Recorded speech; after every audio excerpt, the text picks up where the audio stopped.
Liverpool Chats TV. Jamie's back again, live stream on the screen. We're tapping in, paper talk flying round. Names in every bar, 1 minute it's a rumor, next it's gone too far. Who you got, who's it gonna be? Left side pace or wallet free? Keep it coming, don't shut it down. Type in your shout, we're running it round. Liverpool Chats TV. Say it loud with me. Liverpool Chats TV. Breaking news, we'll see. Winger in, defender in. Who will it be? Liverpool Chats TV. We'll hear it here, believe. Jamie's on the mic, checking every page. Quotes and little whispers, filling up the gauge. One source says maybe, one says not a chance. We're all sat here waiting for the next big glance. Yellow paper, red paper, names across the line. Every chat's a headline when the hour is live. Keep it coming, don't slow it down. Type in your guess, let it come round. Oh, Liverpool Chats TV. Say it loud with me. Liverpool Chats TV. Breaking news, we'll see. Winger in, defender in. Who will it be? Liverpool Chats TV. We'll hear it here, believe. Live stream, lights on, eyes on the thread. Every little update rolling ahead. Talk of a winger, talk of a wall. One big signing or nothing at all. Liverpool Chats TV. Say it loud with me. Liverpool Chats TV. Breaking news, we'll see. Winger in, defender in. Who will it be? Liverpool Chats TV. We'll hear it here, believe.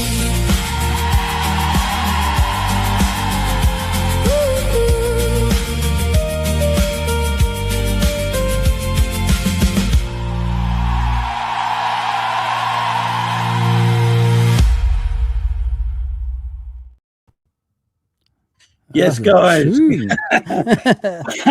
Good afternoon, people. Good afternoon. Hope everyone is doing well. Happy Father's Day. All the fathers out there as well. Hope you're all having a great day. I've had a good one myself. Monza, you having a good one, man? Yeah, man, I'm good, mate. Thank you. Yeah, my kid's got me a new Liverpool kit. So I'm happy, man. Wicked. I'm happy. And a load of little sweeties and stuff like that. And moisturiser. I don't know what they're trying to tell me, but there you go. But yeah, big up everyone in the chat. Hope everyone is doing very, very well. Don't forget to hit the like and subscribe on the way in. Also, any moderators can put Fozzie's channel in the live chat. I'd be appreciated. So Thank you, go mate. and follow Fozzie over into his channel as well. Go and subscribe over there. But yeah, big up everyone, man. Big up the gang. Hope we're all doing well in this heat. I've got my fan on, guys. So if you can hear a slight buzzing, it is my fan. It's too hot, man. I've got to have it on. So I do apologise that the sound isn't great as it usually is. But Fozzie, my man, how you doing? Surviving, my friend. Surviving. You know what I mean? This YouTube stuff, consistency kills you, mate. Let me just put it that way. I've tried it. I am still going on, obviously, but it's tiring. But yeah, you know what? What I realised, Jay, if you're consistent, you can get what you want at the end of it. So yeah, man, it's because, you know, people like yourself and other guys on YouTube, I've been watching what you guys do, and it works. It works. Honestly, it works. But yeah, other than that, I'm good, man. I'm good. Obviously, we signed a player already. We're trying to sign some more. So it looks like the club is reacting to, you know, the tragedy we had last season in regards to the season. Yeah, definitely. And that's what we're going to talk about today, guys. We're going to obviously talk about the Diomande stuff. It has kind of split the fan base, which me and Fozzie are going to talk about. I think me and Fozzie are in the same camp, though, wanting the guy. But yeah, we'll go I'll be talking about that. But first, look, guys, because it is summer, it is summer, it's hot out here, and I expect everyone has got someone like this on their street.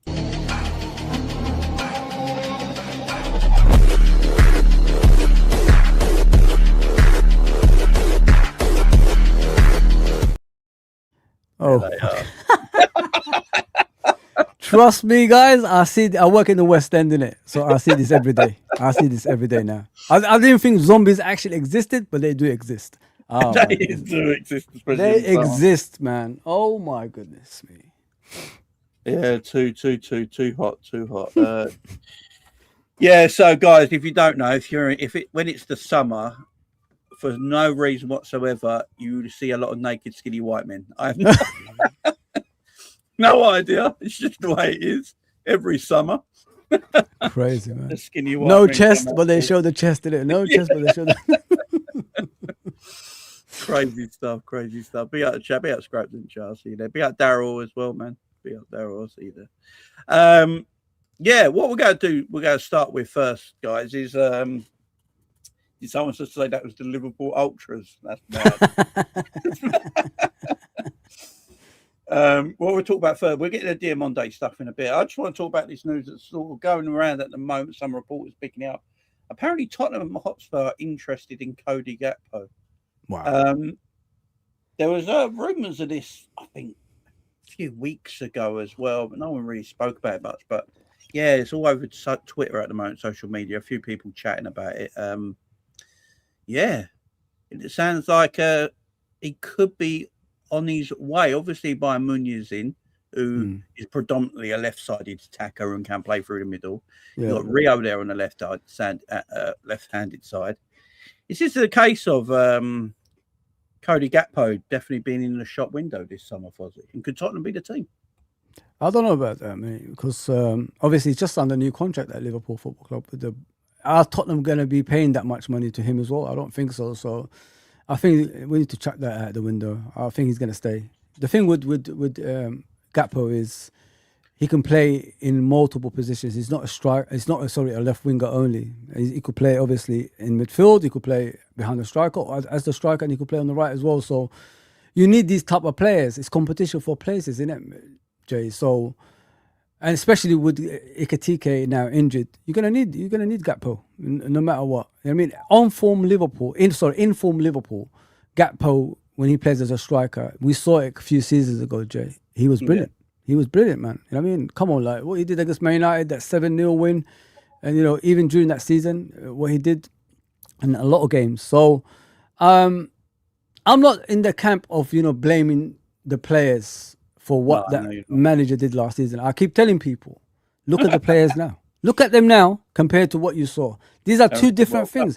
In the right environment, in the right surroundings, the players can play their football. When you change the way they play, you saw what you saw last season. The season before, he kept it as we did with Jurgen, and look at the rewards we got at the end of it. He changed last season, we was in trouble. So now everybody's bragging about Gakpo. Everybody remember in the beginning of the World Cup what they said? Oh, Gravenberch played well, so did Van Dijk. But yeah, Gakpo didn't play well. Well, Gakpo scored 2 goals the other day and set up a goal as well. So listen, I honestly think it should be a clean slate for the players, and let's just get on with it this season and this coming season and see where these players go. I don't want him to go because I think he's very valuable for the team. I'm not jumping in the bandwagon of getting rid of certain players until we could get a suitable replacement for them. I say keep them because I've seen a lot of players leave Liverpool Football Club and nothing come in return as well. So we don't want to be in that predicament. Last season we got rid of a lot of players and only 7 came in. But when you looked at the bench last season, Jay, what did you actually see that changed the game last season? Nothing. So we got to be now it's adding to the squad. Yeah. And, if players are going to leave, make sure, you're getting 2 in return, not 1. Yeah, Ram. No, with you. Yeah, Ram. How you doing, man? Yeah, tired, man. Tired. It's bloody hot today. And everything. It is, man. Yeah. Have you got a long sleeve shirt on, Ram? It is. It's long sleeve, but look how baggy it is. Oh, is it like? It's very lightweight. Lightweight, proper lightweight, bro. Although the amount of sweat there is, I think is put on a couple kg. You know what I mean?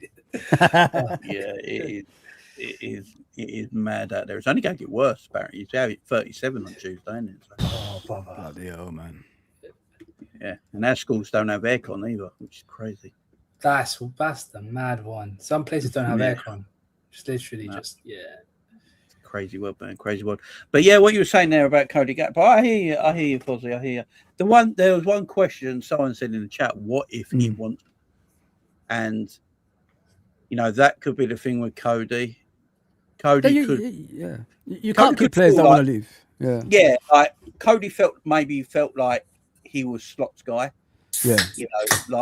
And now Slot's gone. He probably does feel, Rio breathing down his neck for that position as well right now. And then when you go and sign a predominantly left-sided attacker, Munoz, who could also play through the middle. Yeah. That again are the two positions that Cody wants to play in as well. So, Ram, Fozzie, as he's saying the situation. What do you feel on this? There's news today that Tottenham are interested in Cody Gakpo. Apparently, we'll see if it's true or not. But seems quite a few rumours going around. What are you thinking, Ram? If the price is right, I don't know if I'm hearing an echo right now. I don't know. But if the price is right, then I hear it. The question is, the market's already so messed up. Mm-hmm. What is the right price? Like you're talking about, Diomande's 120 million euros, which was just shy of 100 million pounds. You've got Crescencio Somerville, who's with a relegated team, and they're looking for around about 80 million pounds. Like I remember back in the day when we went to a relegated team for Gini Wijnaldum, we only got him for 25 million.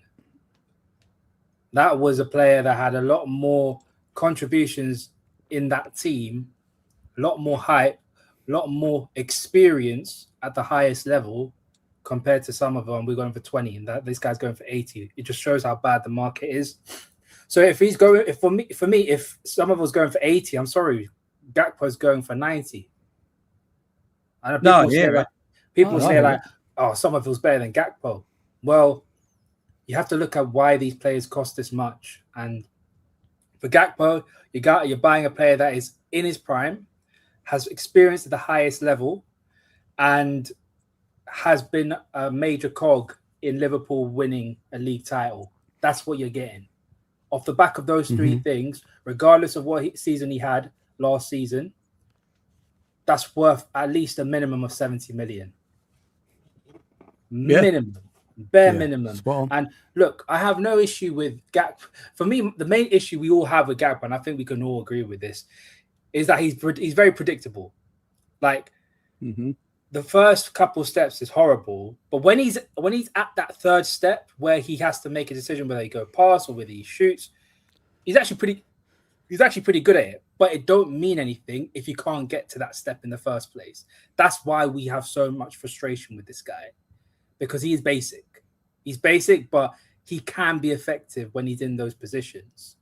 So for me, if I'm looking at a team that's not as big as Liverpool, still got a lot of money, wouldn't be taken as serious as what we would be, I think he cooks for Spurs. So for me, 90 million pounds bare minimum.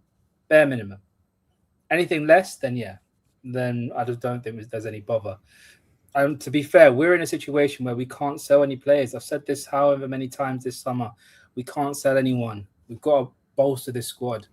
Like I said we need a right back, we need a centre back, we need a midfielder, and two wingers. We've already got one winger, so we need two more wingers. That for me is what we need. And I haven't even spoken about people that may leave as well. So no, I hear it. Colzo says for the dancing girls later on Father's Day, I think he needs it.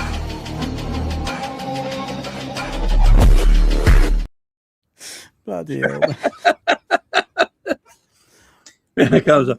Be out scraps as well. Just the end me this, and I just checked it myself. So Cody Gakpo is on £312 a week, 312,000 K a week. So yeah, he's on bonuses as well. So it's obviously a lot of money Cody's on. look, it's in me to do. I don't have a problem with giving people money. It's just that you've made your bed, so you got to lie in it. So if people are going to demand more money, then you got to be prepared. You got to produce. You got to be prepared to give them the money, bro. Oh yeah, look, I've got no issue with players getting paid whatever they want to get paid. I think the problem is then trying to get rid of players when they're on high contracts. That's the that comes where that like Cody. You'll probably realise he's never going to get a contract higher than he's probably on at Liverpool now.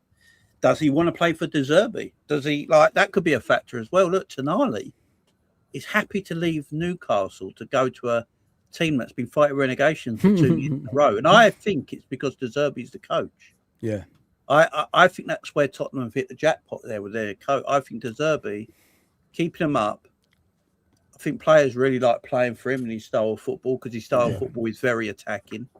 You know, he likes to play on the front foot, the correct way, as people would say, and a lot of footballers like that. They like to be allowed to express themselves, no handbrake on, and go out and play, and that's what De Zerbi will allow them. So maybe that's why Tonali's looking at Tottenham. Maybe, you know, maybe that's why Cody Gakpo might be interested in going to Tottenham, taking a bit of a cut, but he won't. I think next season Cody is going to be a bit part player. I don't think he's going to get first team. Hasn't he always been a bit part player before? Well, last season he was under slot is proper first team player, weren't he? Under Arna. Next season, I don't see that being the case. And Cody, how old is Cody now? 27? 27, something like that. Yeah, he'll want to play, won't he? He'll want to play week in, week out. He'll probably do that at Tottenham. So do we see, guys? Do we see Cody? You know, Cody going to Spurs then?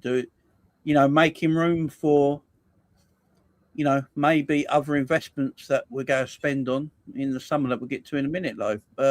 Ram, what do you think? Do you think this is it for Cody? Is he leaving now? Not entirely sure about this because, again, it depends on whether Spurs want to offer the money. It's one of those where it's like, I think if Spurs offers around about 75 to 80 million, then I think he does go. Yeah. And then that gives us room to get Barcola. I don't think that Barcola thing is gone, is it, completely, guys? Because we keep hearing he still wants out, you know what I mean? So if we get someone like that and Gakpo leaves, that's a great deal. That's a great bit of business. You know what I mean? You're getting Barcola in return for Gakpo. That's a no-brainer, you know what I mean? So, yeah, I think it's just the right prices for the players. Like Ram said, I'm sick and tired of players leaving for free, especially the assets as well. I mean, because we're a sell-to-buy club, right? So why are players that's worth over 100 million leaving for nothing? It doesn't make any sense. So even if it's sell-to-buy or anything, it's still just business, isn't it? Yeah, business. Like why you have assets and you're letting them go for barely nothing? It's like you're selling your products and you're giving them getting the buy one get one free thing. You only do that if you're trying to get rid of the product as much as possible. Not only you're strengthening those teams, you're weakening your team at the same time as well, guys. You know what I mean? So we need to listen. As I said, we lost a lot of players last season. I think we got to be more firm this season. Buy the right players, the right positions, and make sure that bench is strong. Because looking at last season, when we was looking at the bench, like I said earlier, Jed and Ram, it didn't look good to me. I did not like what I was seeing come off the bench, changing games, because they changed nothing. There was no strikers that was changing games. Nothing. Every game that we played, there was no impact from the bench. So we got to work on that as well. So I'm a firm believer. Next season we could challenge for the league title. I don't think the league is as strong as it used to be. I know a lot of people are saying, but if Arsenal win the league, it is stronger than before. I don't understand that, because if you ask me, Liverpool's team and Man City's team in the past seasons, are Arsenal better than those teams? I don't think so. You know what I mean? So the league has decreased if you look at it from that point of view. 85 points on a stretch. Next season, Arsenal have to find a way to play football rather than winning by set pieces, if you know what I mean. And if that's the way they're going to transition, then there's a space open for a team to challenge next season as well. Arsenal fans are having a meltdown right now. I'm just reading it because apparently Unai Simon still kept his place as Spain goalkeeper. And Arsenal fans, I know why. You don't. Is Simon's better, Ram? No. Do you know why because he's from the Basque region. The manager's Basque. Oh, he's a Bilbao legend. He won the league title with them. What does it matter if their club goalkeeper don't play? As long as he can make the team better, yeah. If I'm an Arsenal fan, I'm like, oh, Raya ain't playing as much. That's cool. No injuries. Look, for me, like, I think Raya is a better goalkeeper than Simon, but Simon ain't a trash keeper. He's not trash, but he's not the best. You know what I mean? Like, they got two better goalkeepers on the bench, but I still don't know why they're getting pissed about it. But is what it is. Yeah, it's that Arsenal fans get pissed about everything. You know, it's their way of life. I kept saying they were super. He said, I don't get the deserve. He falls out with everyone. No, he falls out with the directors and things like that, not the players. The players I don't think he falls out with players. Yeah. He falls out with his bosses. The board. The problem is he's a demanding coach. He's a very demanding coach. Conte. I like that. Yeah. That's why Liverpool didn't go for him, by the way. Problem is though, if you have a way of playing and you think, and he doesn't get the player that he wants, and he says that the player that the board wants isn't good enough, that's when he starts kicking up a fuss, being like, no, I need this player, I need this player. It's like, and even if the board want a younger player that is there for the future, he would want his player. That's why. So yeah, it's just Arsenal. I just on that Arsenal fans again. Like last night as well, they're a special breed. I swear to God, they are special. They are. Big up to the Arsenal fans. Big up Goda. Nah, Jay, you need a tan, bro. I can't tan. I'm ginger. they don't get it, Jay. They don't get it, mate. I crisp up.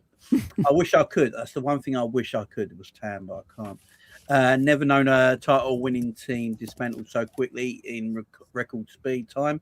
Seems like everyone in the fan base has a scapegoat. I agree with that. Like to see soul continuity and team bonding be damned. No, I'm with you, Goda. That's a great statement about. Look, I'll get to the scapegoat bit in a minute because I do believe that. Right, the team being torn apart from Slot's time and winning the league, and then Klopp before that. Is that a bit of a myth? And I say that because the players that are leaving are our best players that are leaving, apart from Trent, who just didn't want to sign a new deal because he wanted to go to Real Madrid. They're getting older, ain't they?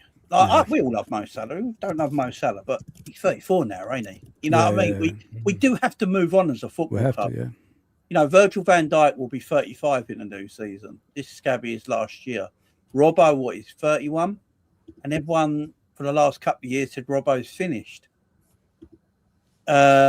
Trent obviously chose Real Madrid. Sadio Mane, you could argue we probably sold a Sadio Mane at the correct time. The way he was going now as a player in the Premier League, I think it was getting to him a bit physically. Diaz is the one. Look, I agree with Diaz one because we didn't replace Diaz. Yeah. But we got 70 million for a 28, 29-year-old. Mm-hmm. Liverpool thought that was probably good business, which I do agree with. But we didn't replace him. That was a problem. So apart from Trent and Diaz, I would say a lot of the players that are leaving, like Henderson, how old was Endo when he left? 32? We said he's gone a little bit. Fabinho was 30, 31, and his legs are definitely gone. Wijnaldum, we didn't want to give a new contract to. He was about 29, something like that. Yeah. So, guys, is it a bit of a... Is it the fact that we didn't get transfer fees for these players that pissed people off a little bit more? Yeah, 100%. You know what I mean? Because any other club, look at Casemiro when he left Real Madrid. He was about 30 something, I believe, 31 or 30 something like that. And they got about 70 million for him, didn't they, Real Madrid? So you could still, even at that later age, these players were still doing the business. If you know what I mean, like, especially Ronaldo and Fabinho. So and if you don't get a fee for these players, of course the fan base is going to go mad because any other club will get a fee from. This is what pisses me off the most, guys. Like, if you look at other clubs, we always pay over the odds for players, right? But when it concerns Liverpool Football Club, nobody pays anything. You know what I mean? So this is why people get angry. Like, why don't we put our players in high regards? Why don't we get the high fees for our players? It's very rare since I think Coutinho, we got like over 100 million for a player, if you know what I mean. So we need to start performing like that as well. You know what I mean? Okay, we bring in a lot of players for that much money, over 100 mil. So why can't we sell our players for over 100 million? Why don't we persuade those players to sign a contract and they could leave, you know, on a fee or something like that at least? Because we can't let them always run down their contracts like this. This is why I say, if we buy players right now, make sure you put them on a long-term contract so you could decide during that time want to let them go, if you're going to let them go, if you know what I mean, and you could get a fee for them. Because when you do this like 116 million 4-year contract, you know how fast years go by quick, guys. It goes quick. You know what I mean? With 1 minute with Jurgen, next minute with Arnie, next minute with Areola. You know what I mean? Years go by so quick. So sign them. If you're buying players for over 100 million, sign them on a long-term contract, because you need that just to sell them off eventually if they want to leave. You know what I mean? Because that happens with players, didn't it? They eventually say, I want to go to Real Madrid, Barcelona, etc. So as long as you got a fee coming the other way, we'll be fine. We should never let them sit on a 2-year contract, you know what I mean, remaining or something like that. That's the time you're supposed to discuss contracts with these players, so you could decide what you could do with them. If they refuse because someone spoke to them already, then you say, you know what, you either ain't gonna play anymore or you need to go. So you could have it either way, if you know what I mean. No, I hear you. I hear you. I mean, yeah, right. I mean, it's a weird one because we used to be known as the club that sells really well, weren't we, at one time? You know, we got good money for Solanke that time. We got good money for Ryan Brewster. And, you know, it's not like our ownership changed or anything like that. Still the same people there. What do you think the change was, Ram, where we were known to be really great sellers, getting good value for players, to now we question how we sell players and then people go and freeze? Or is it that teams cottoned on to the way we sold players and weren't falling for it no more? I think it's a bit of both. I think there's also another thing you got to mention is that the players that we sold for big money, we tied them down to long-term contracts, and that gave us the upper hand in the negotiations. Like Coutinho, for example, 6 months before he left a year before he left for Barca, he signed a 5-year deal with us. That's why it allowed us to get around about 130 odd million for him. Yeah. For me, a big part of that is the contracts. The fact that Trent was running down his contract, but we didn't make a decision on him. Look, I think, whether we wanted to keep him or not, I don't know if the board did a good enough job. But they didn't make a decision. And when you don't make a decision and you delegate and you delegate and you sort of put it to one side, it will come to bite you in the arse. And that's exactly what happened. We acted too late and we ended up getting bitten in the arse for it. And it goes for sure for the other players as well, in my opinion. So lack of planning and the lack of what's it called? A lack of real good negotiations in-house rather than going to other clubs. Well, with Goda, I'll get to your supers in a minute, my man. With Salah leaving on a free, I'm not too against it, to be fair, because he's 34 years of age. He's on a big contract. He's been a superstar for our team for like 8 or 9 years. Is it more beneficial to Liverpool to let him go for a free because of the wages that he's on, which is, you know, reported 450, but then bonuses and all that, he's probably closer to 600 grand a week, more than likely. Is it more beneficial for Liverpool to let him go, say thank you very much for the service you gave us, you're at the age you are now, we'll let you go, and then have that money reimbursed back into the club where they don't have to then give that money out and then go out into the transfer market? For players like that, is that okay? But, you know, players like Trent, who's, 25 when we let him go? He left, That's, for me, where I would rather have got some kind, I know we've got 10 million, but, you know, if Liverpool knew that he always wanted to leave and he was always going to go, they should have tried to get at least 40 or 50 for him before he left, just to reimburse it.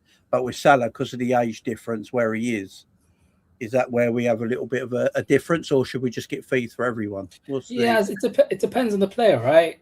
Usually with old players, you never get a big fee for them. You never get a big fee for older players. Yeah. So you look at Salah, right? For me, like he already served. He given back a lot more than what we paid for. Like he's given us so much more than what we paid for. Yeah. And he's at an age where we're not going to get much money for him. So there's no real point. It don't matter. Would I like him to see out his contract next season? Yes, ideally. I think that should have been the play. We should have let him go the season after when the contract runs out, along with Virgil. But for the older players, the transfer fee shouldn't matter. It shouldn't matter because they would have already been in the football club for so long and have already contributed for that football club. For players that are around about 26 to around about 30, then they should be going on a transfer fee at least, nothing more. Nothing. Big up Sam says big up everyone except Ram. Yeah, piss off, Sam. Yeah, I agree with Ram. With the older players, obviously Salah asked a question before. Obviously, he asked if he can leave in it before they decided. So he's got the right to say that. You know what I mean? To me, like with Salah, I wish he left. The season he won the league. That's like a statement kind of thing, innit? And you could have said, if he left and things would go wrong, he would be on that high. Oh, we miss Salah. Why did they? You know what I mean? That could have been a thing. Now, if Salah leaves, I don't think people will really cry about it or anything like that. But Ram is right. The older players, when they reach 33 and all that stuff, let them decide if they want to stay or go because they deserved it. They did the time for Liverpool Football Club. They ain't going to be that much fee coming in for them anyway. So what's the actual point? But then again, like you said, Jamie, the 400k a week plus the bonuses, which goes about to 600. That's a lot of money, man. That's a lot of money that could go to other wages if we're going to bring in players. So why not? That's where 30 million a year, isn't it? That's where it should. That's where there should be a cutoff for stuff like that. Because when you hit a certain age, like, look, the likelihood that you're gonna get the output again at the older ages, there should be a cap when it comes to players when they hit a certain age. I think the 400k a week kind of thing should be players that are at their peak and they've already done something for the club. That's what Salah should have been on in his pomp. Yes. Not when he's old. Spot on. Not when he's old. Do you reckon you look at it now, and the club always knew they were happy not getting a fee for Virgil and Mo, giving them big deals for their last 2 years of their Liverpool career, and then them just walk out into the sunset? That's what it looks like. Because when you give them contracts like that at that age, to get a transfer fee, it's not really going to happen. And Salah and Virgil are not going to kick up the fuss and say put me on transfer list and stuff like that. Or, exactly. So. Yeah, they look like they rewarded them for their last 2 years. With Salah last year, it is what it is. Looks like he fell out of the manager. Unfortunately, Salah probably thought the manager was here to stay, like we all did, and then he's got the sack and he's left. But Virgil's seeing it out. Virgil's going to get. Look, if Virgil has a great year under Iraola, it wouldn't shock me if Liverpool give him a year extension. Oh yeah, 100%. It wouldn't shock me. I still think what doesn't help the situation, like what I spoke about with players that hit a certain age, and again, a lot of the higher wages, there isn't like a replacement there ready and waiting to be like, okay, look, Salah last season was amazing, but we've got someone here that is ready to take up your mantle. We still want you at the football club, but your game time is going to be limited a little bit. Or say the same thing to Virg. Like for instance, next season, if we go on a madness and we win the Premier League, and Virgil has another amazing season, someone at the football club needs to have a conversation with him being like, look, we can't rely on you every single week now because you're at the age where your body may start breaking down.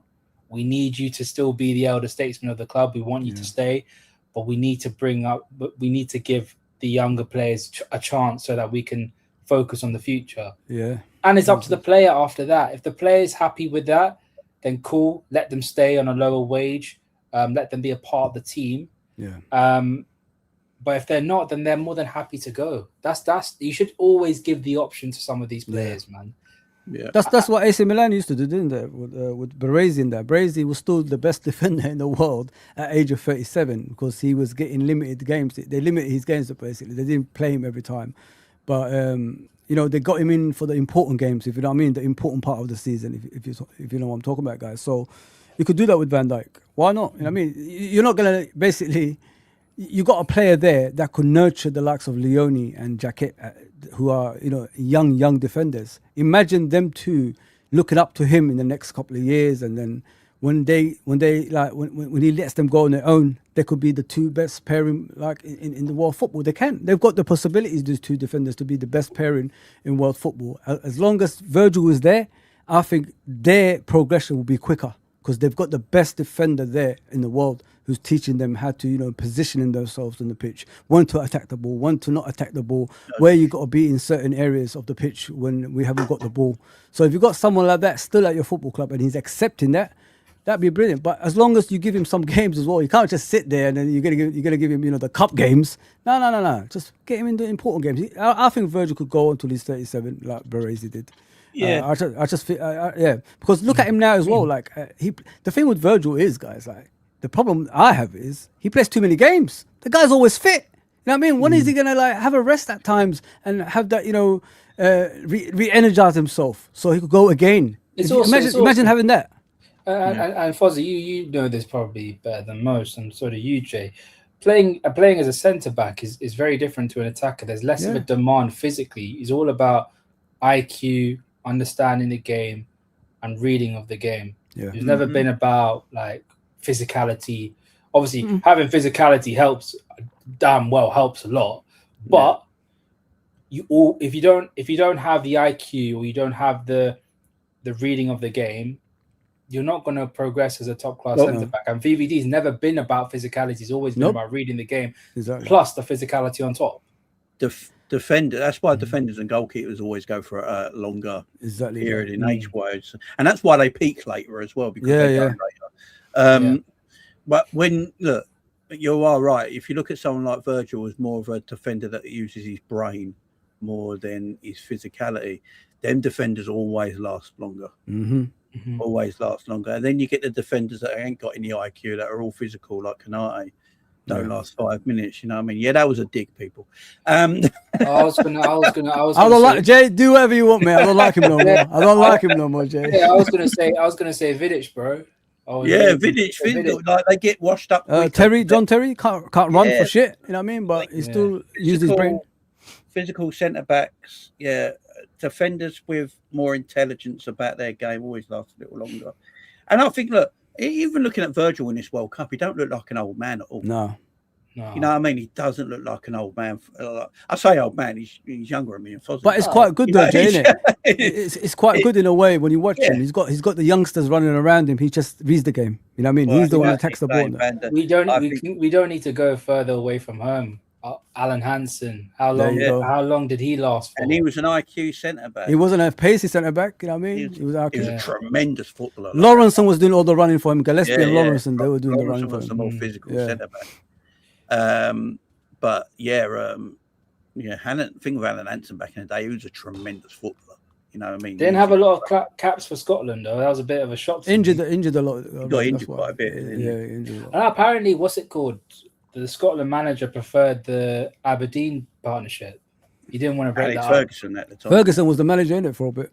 Yeah, he didn't want to break up the Aberdeen partnership. They did see eye to eye. Nah. There's a story about that. Neither did Kenny and Ferguson at the time. Yeah, it's quite a good story. Yeah. But yeah, I think Virgil could stay for quite a bit, you know. And I just think what you need with Virgil, maybe the Jacques and Leones will be the perfect thing for Virgil for next year or two, because youthfulness, the speed, the quickness, and they can take the brunt, especially Leone. If he comes back from his ACL, fine. If he does, I mean, he should be fine. There will be an issue, Jay. He's young. He's young. He's young. But he's physical. You know what I mean? Yeah. He probably bounce off the geezer right now, to be fair. You know, that could take the brunt of Virgil as well. You know, you just use Virgil. I mean, Virgil's intelligence and IQ helping Xhaka and Leone grow as footballers. Yeah.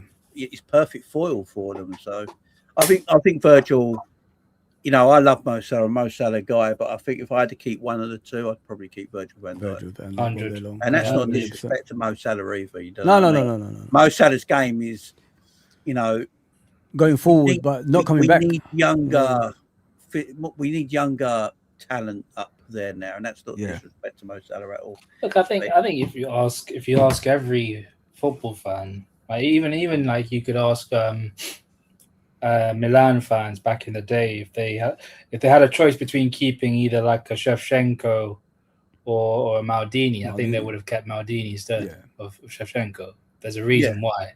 There's a reason why. Like you need those kind of players in your team. They need the leaders. You need the high IQ players as well, that can really teach the younger lot how to play. Like every like, you know, like Star Wars, every master needs an apprentice. You know what I mean? Yeah. And that's the same with football. The same with football. No, you're spot on, but that's how Liverpool used to be.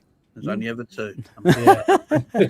That's how Liverpool used to be. If you look back at Liverpool's most successful teams, they were like that. You know what I mean? They didn't release the older ones until the what you call the apprentice is ready to take their place. You know what I mean? So we need to go back to that. Saves money as well, guys. If you buy the player younger, like we did with Leone, it saved us a lot of money. It could have been 80, 100, maybe £1 million if he was like still playing, you know, at age of 23, 24.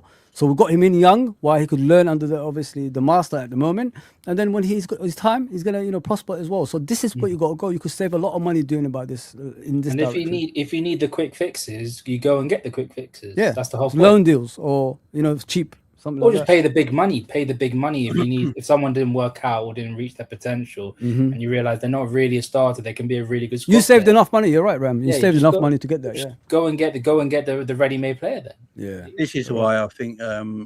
This is why I do think Quansah will return. Not this summer, next summer. I did want him to go, Jay. You remember that? I did. I want liked him to Quansah, go, man. It was again. Like it was again the former guy. You know. The guy. Yeah, I think Quansah is. I believe they call him the Wall in Germany. The Wall in Germany, They call him the Wall, yeah. I'm sure Ram knows. Ram watches it. Look, when I watch Quansah play, the few times I've watched him play for Leverkusen this season and in the European games, you know, you know what I love about what he's good on the ball, man. He's really good on the ball. But who did he learn from, Jay? You know he can move out on the ball as well, which I like. He can break into midfield. He can carry it. He's not Matip class, but he reminds me of that kind of player. You know what I mean? The way Matip used to just get the ball and just drift into midfield and stuff like that. He was there at the time when Matip was there, so he learned from him too. I like Quansah. I think he's someone I wouldn't be surprised if he came back in next summer. A bit of go there. He's got a couple of supers here. We'll read these and then we'll go off on them. Fans should be prepared for another season where buzzwords like transition, time to settle, new manager, etc., etc. In all my time watching football, never know such turnover for a club to challenge year on year. Well, maybe he's got another one, but I'll go on this one first because it's great talking points. Be I go to. Are we having to transition so much in the last 2 years because our team grew old together? Ram, you take that. Maybe. Yes and no. Yes and no, because I think many players covered the cracks of multiple areas of the team. Many of the situations that we're in were down to us just literally. Like you know the cartoon where you step on the rake and you slap yourself in the face. That's what literally we did with some of these players. So some of them were down to our errors, but it's also there is a case that is because everyone grew older together. The team rarely changed. The spine was still there. Naturally, you had to go and replace the new guard, and we didn't really replace the new guard like that. So replace the old guard like that. We kind of let them grow older, but they were still producing the levels. Then once the levels weren't there, we didn't replace it. We the don't thing have a is, replacement. Jay and Ram, do you think like it's to do with the sentimentality? Sometimes we just don't want to get rid of players because we like them so much. Do you think that's to do with things? Because the fan base didn't want Salah to go. They don't want certain players to go. If you know what I mean. But in order for you to continue that success, you still need to let these players go when they're getting older and bring younger ones in. That's how you maintain success. You know what I mean? You got to keep moving. Otherwise, you're going to be stuck, and then these are the kind of results you're going to get afterwards. I honestly think us as fans as well, we've got to look at ourselves. What do we want? Do we want to like keep a player because we like him, or do we want to get a player gone so we could obviously reinvent ourselves and become more successful again? You know what I mean? Because at some point you got to let these players go. But when you keep them too long, you're gonna suffer, man. And that's what's happened to us last season. I think anyway. No, I hear it. I think for those kind of situations, the sentiment. I think there is room for sentimentality in football and still being successful. Like there is room for that. It's just that the planning of the club, the situation, and plus, let's be honest, the club were in terms of the backroom staff, other than like obviously Klopp and people like that, we didn't have a proper footballing director for 3 years until Richard Hughes came into the throw. Yeah, like, that's the situation that we were in. I think for me, it's just we just didn't plan properly for the future, and we allowed things to keep going, thinking like these players are going to keep these levels for the next 3, 4, 5 seasons. Like we didn't have that foundation or that floor to be like, if it don't go well, we still have the floor where we can still maintain a certain level. We didn't have that at all, and you're right. We paid the price for it, unfortunately. No, I hear. Look, I think Liverpool's issue is we had legends or elite level players that, with a Mo Salah plays every week. What's your right wing option going to be? Because Mo's Mo, ain't he? It's difficult. With Virgil, who's your centre back option going to be that replaces comes in for Virgil? It's difficult. And because they're players that are always fit, if you're a manager, it's going to be very hard to go, you know what, I'm going to rest them for a couple of games because they're always fit and available and they're elite level players. So a manager's going to be like, got to play him. I don't like Slot, and I'm glad Slot's gone, but he did say one thing before he left. He said about like Virgil, then they questioned him about, he said like, I would like to rested him, but he was fit every week and how can I not play him? He's Virgil, how can I not play him? I've got no one better. So it's difficult, ain't it? But this is where managers are paid to make these. They got to be brave, though. They got to be brave, Jay. Yeah, exactly. You've got to be brave to make these changes and demand off the board. Yeah. You need a manager to come in and demand off the board and go, you know what? Yeah, they're a legend, but I need one more because 60 games in a season. Yeah, and that's what you need. And hopefully, Iriola's that guy. Big Agoda as well. No big super, much love, man. If you clock it. The season where we won big prizes, there was minimal disruption to the squad. The season Slot won the league, nobody was sold, and only one player brought. I'm getting vertigo just hearing the names we're linked with and being sold. I hear that. I've made that joke as well, where when we don't buy anyone, we win things, and when we buy people, we struggle. I hear that as well. I don't disagree with what you're saying there. I will say this time though that I understand if the club comes out and says it is transitional this year because it is we're going to have a change of philosophy, change of manager, change of coaching staff, change again. So it shouldn't stop you challenging, though, Jay. It should not. No, especially how weak the league is.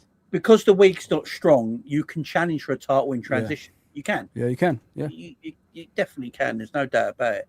But I like when the season starts, I'm still looking to win the league. That's my prerogative as a Liverpool fan, and always will be. I still think we have good enough talent to go and win a league if we add to it. And because that team becomes a year experience, aren't they, Jay? That team last season, the new players that have a year already in the league, they know what to prepare for now for next season.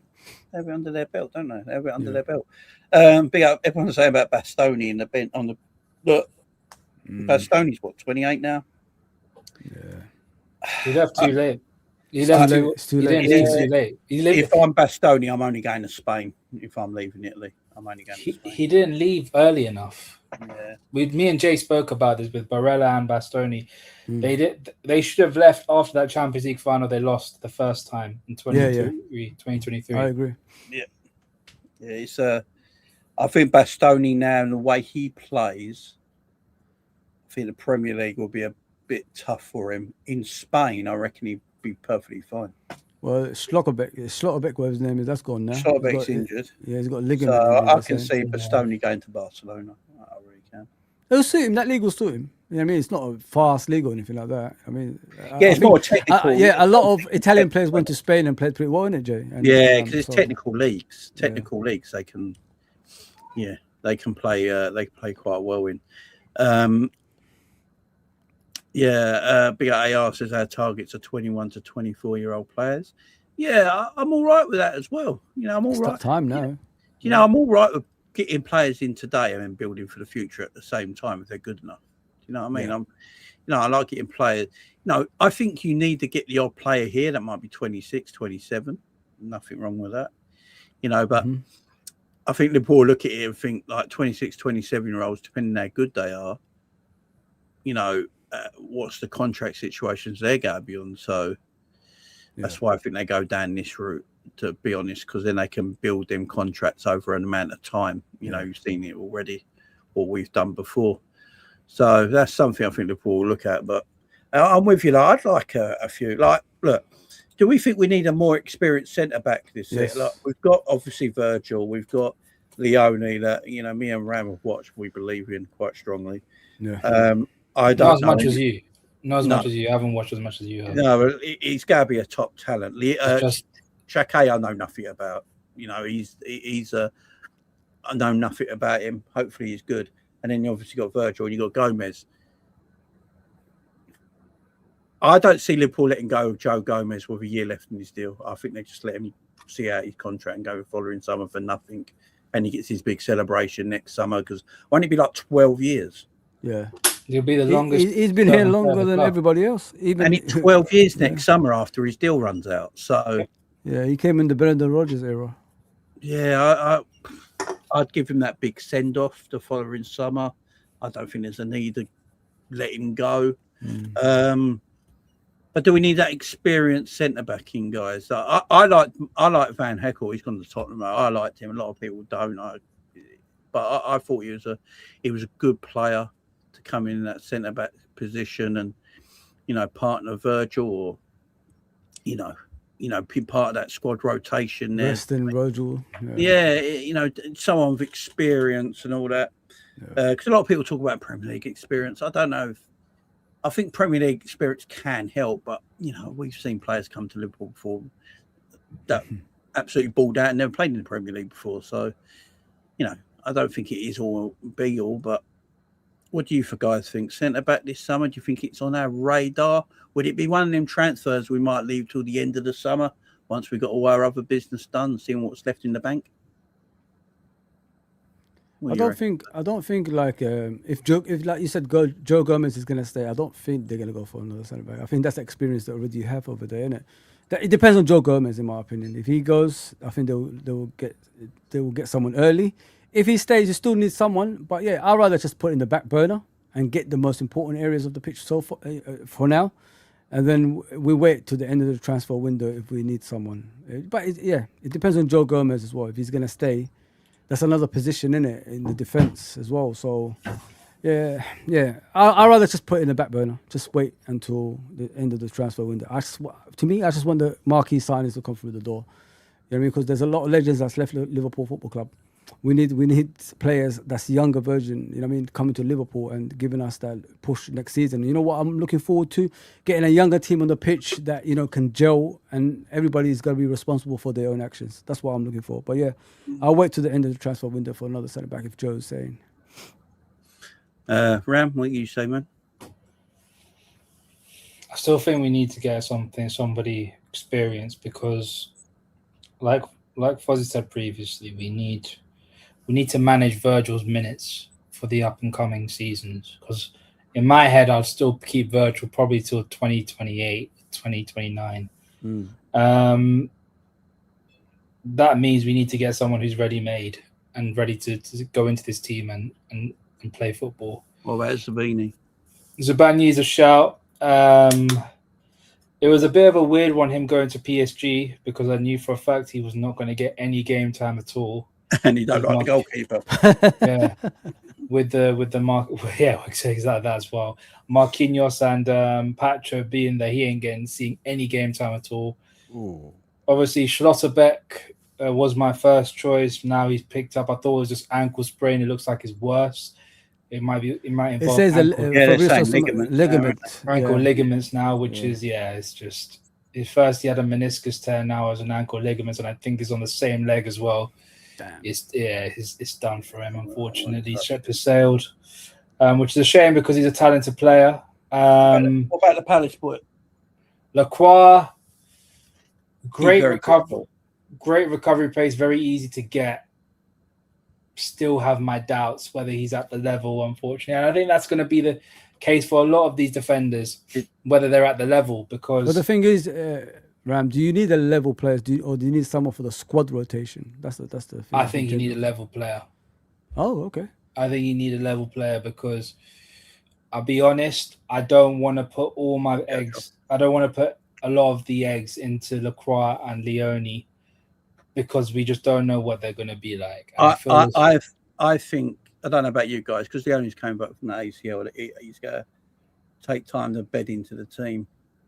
I think Xhaka is going to be fine after his shoulder surgery. And that, I know people are freaking out by it, but he actually needed that surgery because anyone who's done your shoulder before, because it's connected to your collarbone, you can get this growth that appears in between your collarbone and calcium deposit growth thing. And that means if you don't get it surgically done, your shoulder can always come out quite a bit. Pops in and out. Yeah, so him actually having this surgery is actually the best thing for him. It'll make him stronger. So it's not that bad. I think Xhaka and Virgil will be the centre-back partnership. I think that's what it's going to be. Unless Iriola wants to go old school and put Gomez in there. Which is a risk. It's a risk, in my opinion. And that for me is like, I don't want to be relying on Virgil now because I think we're at a stage in his career where he can't do it by himself kind of thing, where he can't, well, like probably like 3 or 4 seasons ago, he could probably still do it. Yeah.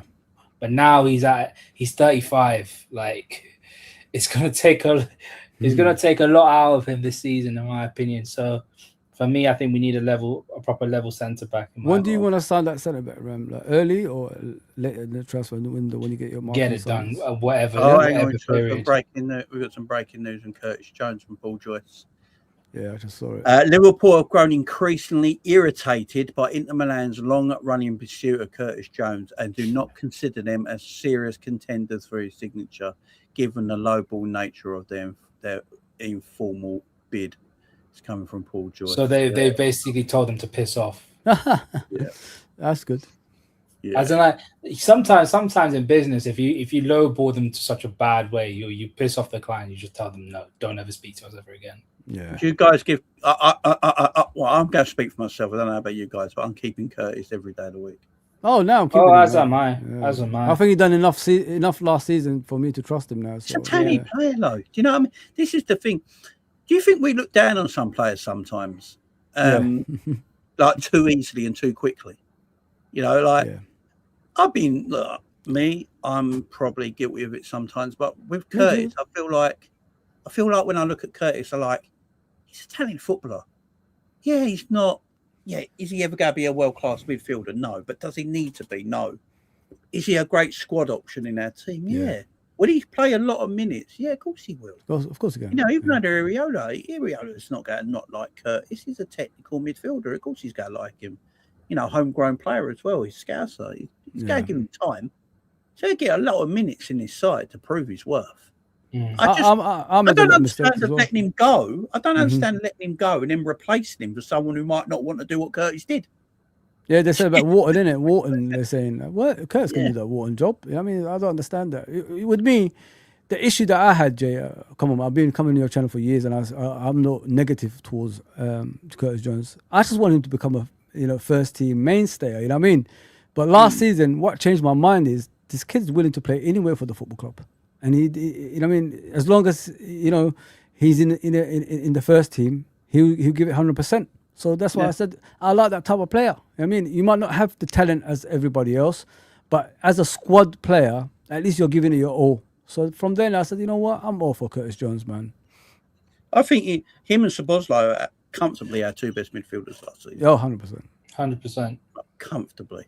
So I've got, right, I'm going to put the cat in amongst the pitches now. Be out Josh, yes, we do need a left-footed centre-back, my friend. Be out Josh, man. I was more impressed by Curtis Jones than I was Florian Wirtz last season. I legitimately do have a worry over Florian Wirtz. I legitimately do. Yeah. My worry is he's going to be the next Havertz. Oh, damn. That's my long-term worry. Look, I hope I'm wrong. I don't even think he's performed that well for Germany in his last two games, if I'm being truthful. First game he was all right. I thought first game was all right. But the problem is though, Fozzie, it was against Curacao. Like, then again, I can't. We didn't. I want Florian Wirtz to work. We all do. Of course we do. I want Florian to smash it next season and just play his role. I think I saw a quote from Jurgen Klopp today saying, how do you get the best out of Florian Wirtz? He said, just give him the ball. And that is a great point because last season we didn't. We didn't give him the ball. And maybe for Germany, he's not producing because he sort of plays on that left-hand side. Is anyone just a little bit, as much as we like Florian, we all want it to work, and of course we do. No one here don't want Florian not to work. Is anyone just a little bit concerned over Florian? Yeah, of course. I think my main issue with the guy is that for all the talent that he has, it's like, why don't you take any risks? Why don't you try and do something out of ordinary? Why don't you try and create a chance? Why don't you try and, why don't you try and do something that could cause the opposition some problem? Why are you playing it safe? Why are you trying to do? Why are you dropping deep? Why are you getting into good positions? Why? There's all these why. Are we basing it on Germany or are we basing it on Liverpool last season? Both. Because Germany before the World Cup, he was brilliant. Everybody was bragging about him. Yeah. I mean, he did all right. Obviously, you said it depends on the opponents. I want to see more of the World Cup to see if he can improve. Really, I don't blame. Listen, last season, as I said, I'm not part of the band. That's blaming the players. Majority of the issues that we had last season. I looked at Florian Wirtz's position. Like, in football, guys, you got to understand. In order for when you play football, you need a settled position first of all before they push you to other positions. They kept on putting him in the left wing. They put him behind the striker. They put him in the left wing. Sometimes in the right. Sometimes I saw him a right back. You know what I mean? Defending from the right back. So when you see things like this of a player, that's a marquee signing that you brought in to play as the number 10, then you got to ask yourself the question: are we doing the right by him? I don't think we was. And I looked at sometimes. I'm sure you guys seen it. Whenever he has the ball, he was going forward with it, and there was no runners. And then he just bumps into the opposition defense. He loses the ball, and then they go on attack. So now you've got a younger team around his age that's going to do a lot of running up and down, off the ball as well as on the ball. And then you've got a striker there that's going to probably make a lot of movements for you now he's fully fit. I think he would be a better player. It's just sometimes the environment, makes the player look bad. But when they get rid of that, and there's the right players around you that suits your game, I think he's going to be a better player. I remember, Jamie, we was in here. I think it was just me and you probably defending Szoboszlai in the beginning when everybody was saying, get him out of our football club. He's not like he's not like De Bruyne. And all of a sudden last season, they're at the palm of his hand. There you go, people. Wrong. It's because I think a lot of fans profile players incorrectly at times. With Wirtz, I'm with you. I think we all agree, and everyone in the chat will agree. Wirtz is obviously a talented footballer, but I'm going to have a concern. Oh, you got right to be concerned. Yeah, I'm going to have a concern to see the change. 100%. That makes sense. I'm going to have a concern to see the change. I think, where I don't think Szoboszlai is technically a better footballer than Wirtz, right? No. But at this moment in time, he's a better footballer, if this makes sense. He's more powerful. Right? He's more needed. He's doing on the pitch. Yeah. He's more on the pitch. Yeah. He's more needed to our team right now than you would say Vlorian is right now. And that's not what it should be. Vlorian should be the guy. But like Fozzie just said, and he's correct. Last season, he was treated like an afterthought, let's face it, Graham Birch, McAllister, Szoboszlai, that was his midfield, and then Wirtz would find a position for you somewhere on the pitch. So I do want to see Wirtz. I'm looking forward to seeing Wirtz under Iriola, hopefully just playing the 10. And we're hearing Iriola gets the best out of players, right? And gets the best out of him. And then, I shut up, and I'm happy about it. So but I think but concern is right, though. Concern is right. It's when you hear stuff with, look, obviously the Klopp comments, I've been hearing a lot of it from so many people, and I've had my opinions about the German national team. Obviously, knowing the players that they've got, look, I think that front four just doesn't work, in my opinion. Kai Havertz, Wirtz, Musiala, Sane doesn't they're work. all two the same. Yeah, all same. They're the problem is you got three creative players in Havertz, Musiala, and Wirtz. And isn't Musiala playing the Wirtz position right now? Yeah, but problem is though, the reason why he plays that is because of his leg break. He doesn't have the pace anymore. So it's just one of those ones where you can't really do much about it. Yeah. But it's just, when I saw Undav come on, I was like, finally, Germany have got a focal point up front. And I've been banging on about it for time and time again. Pause. Germany needs a focal point up top. That's how they've always played. Yeah. Well, lo and behold, Undav comes into the team. He scores 2 goals. Crazy, that's him. That? He's a poacher. And then you got players like Musiala, Wirtz, and look, Sane. I don't really rate Sane that highly. Just create all the chances to get into the box and create all these chances for these guys, bro. Just create all these chances. Give it to Undav. He's not the most flashy player. He's not the most technically gifted. Yeah. But one thing he's good at putting the ball in the back of the net. Yeah. People talk. I want to quickly just end on the Undav thing. People were praising Nemetra because Nemetra's pass was brilliant, very good, incredible vision. It was.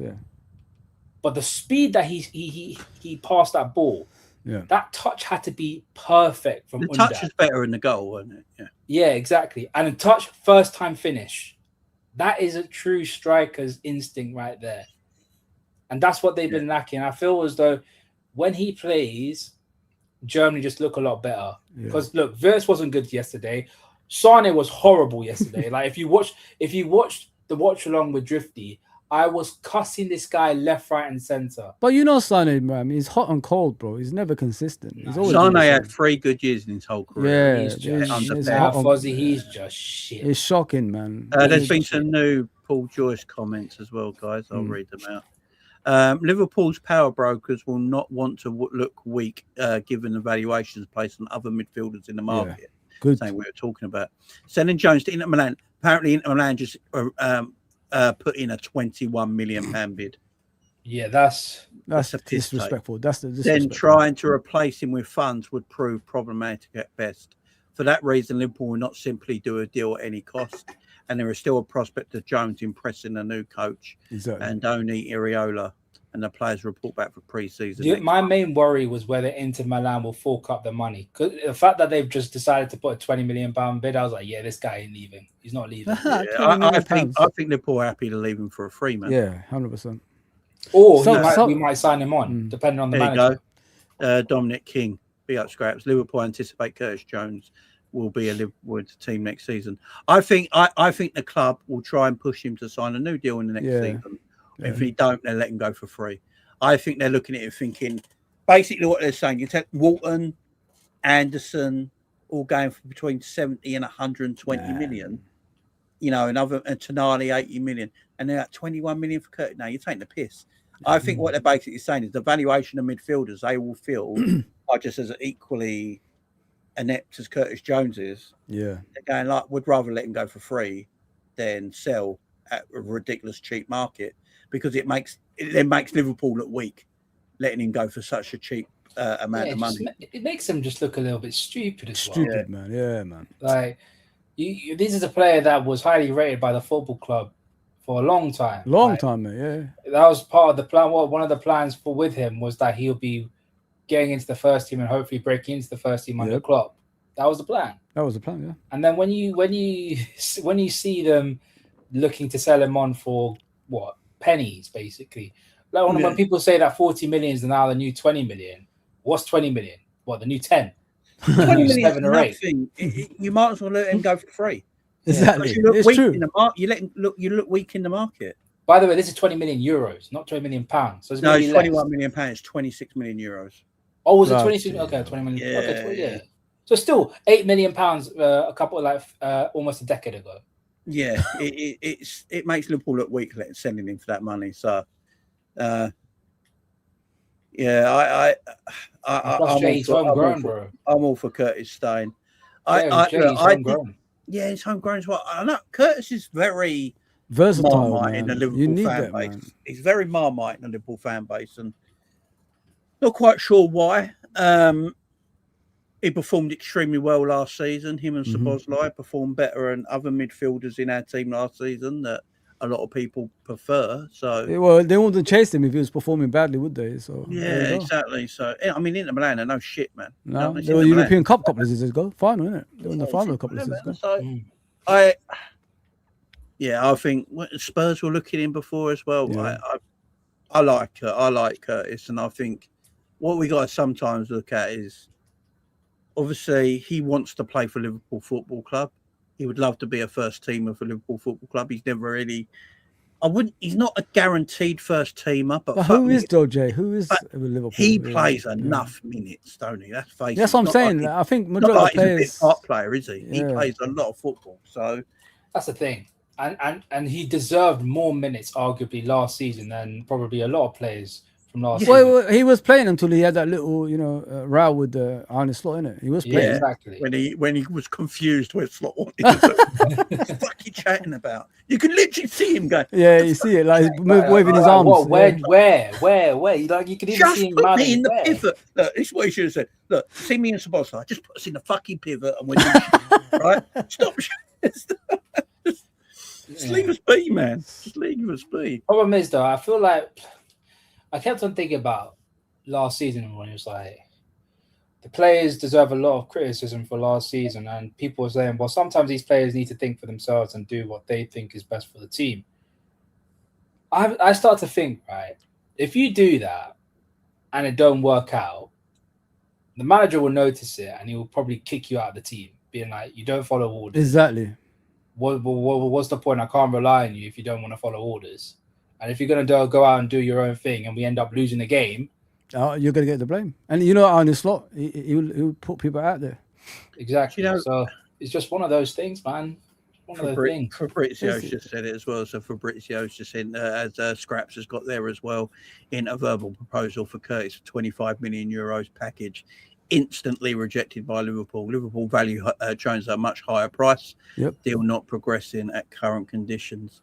Yeah, Liverpool value him at probably 50 million quid a year left in his contract. That's like 9 years at the top level football, right? With him, if he's 25 or something. So why would we let him go for free? Doesn't make any sense. You just look weak. Like you're rolling over, and the club don't need the money like that either. Do you know what I mean? So. Yeah. They're not going to roll over. And I'm happy keeping Curtis. You got to think about it. We want to win everything. You're looking at 60 games a season. You need good squad players to do that. Everybody will get their fair share of games. Squad players. So, come on, man. Curtis will play loads. Szoboszlai will play loads. Grav will play loads. By the way, all this shit Grav can't pass. When he plays in the Netherlands, why is he great at it? Do you guys think like? Do you guys think like people go with a mindset? They don't think before they speak or anything like that. Do you think that people go with the mindset of the players playing every game or something? That's what I keep thinking. If you look at the overall season, guys, they will play that.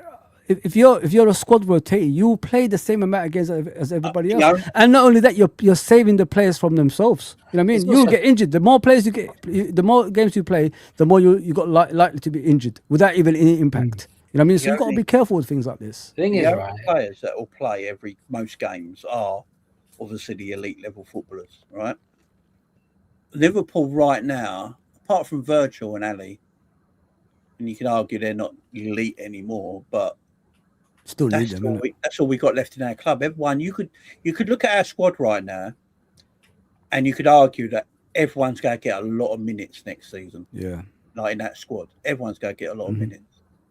You know, the forward line, the midfield, the defense, like they're all going to get a lot of minutes. So because of that, I'd rather keep a player like Curtis, a good squad depth in that midfield. Then I've got to get rid of him and go for a player that's going to be younger. Because if you want a player that's going to come in and not be, be squad rotational, they're going to come in and be younger, and they might not be better. There's no guarantee. We might get a player, because look, all fan bases do it. We'll get a player that has got an exotic name, right? And as it was in, like, I don't know, play for Brazil or something like that, under 21 level. Well, Ronaldinho's come out of retirement, by the way. Yeah, like, and then let's use that name. Get on the radar, get him in. He's probably better than Curtis. Like, I'm going to say right now, if Curtis went to a Spanish club, he'd ball out.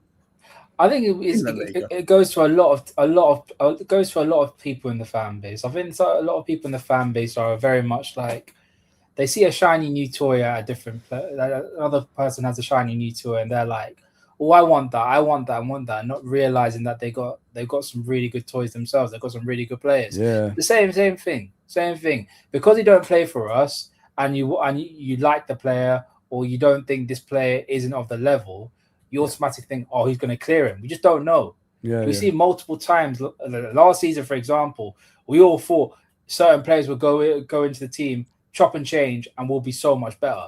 Clearly, stuff like that don't work out. So sometimes you don't have to go for the exotic names just to like, you know what. Sorry guys, Saudi's losing 2-0 innit? Bloody rubbish defending, man. Oh, I'm from there, guys, by the way. I was born in Saudi, I know. Crazy. But Lamine Yamal apparently is the one that's balling out for them. Oh, he's killing it on the right, bro. Oh, it's the wrong game, Lamine. Yeah, bro. I told people, if Lamine Yamal is fit and he has that tournament, which I know he will, he'll be player of the tournament for me. Yeah, Lamine Yamal, Mbappe, and Messi, it could be their tournaments, you know. Yeah, he's just different, man. You know, it's like I'm willing to give all the midfielders an extra chance, even McAllister. You know, I'm willing to give everyone a bit of a clean slate just because of the way we play. Please do, guys. I promise you'll see the best out of them next season. I promise you, man. I've had my ups and downs with Gravenberch. At the end of last season, I had enough of Gravenberch, and I said that on my show many times. Yeah. I have always said, though, and I always have believed, there is a player in Gravenberch. Yeah. Oh, 100%. If you put him in, I actually think he's been the Netherlands' best midfielder in the last 2 World Cup games. Right, he carries the ball well, doesn't he? He carries the ball well. Yeah, he has. Fuck. And his passing's better as well. He passes to his players. There's a structure, and he can actually see players in front movement. of him. Yeah, you know, there's people moving. He's like, oh shit, I'm not used to this. So I think there's a player there with Grab. With Szoboszlai, I think against Szoboszlai, I don't understand the hate on Szoboszlai. I can get the hate or the fact that he's a bit arrogant and a bit cocky. I do get that, and that might wind people up the wrong way.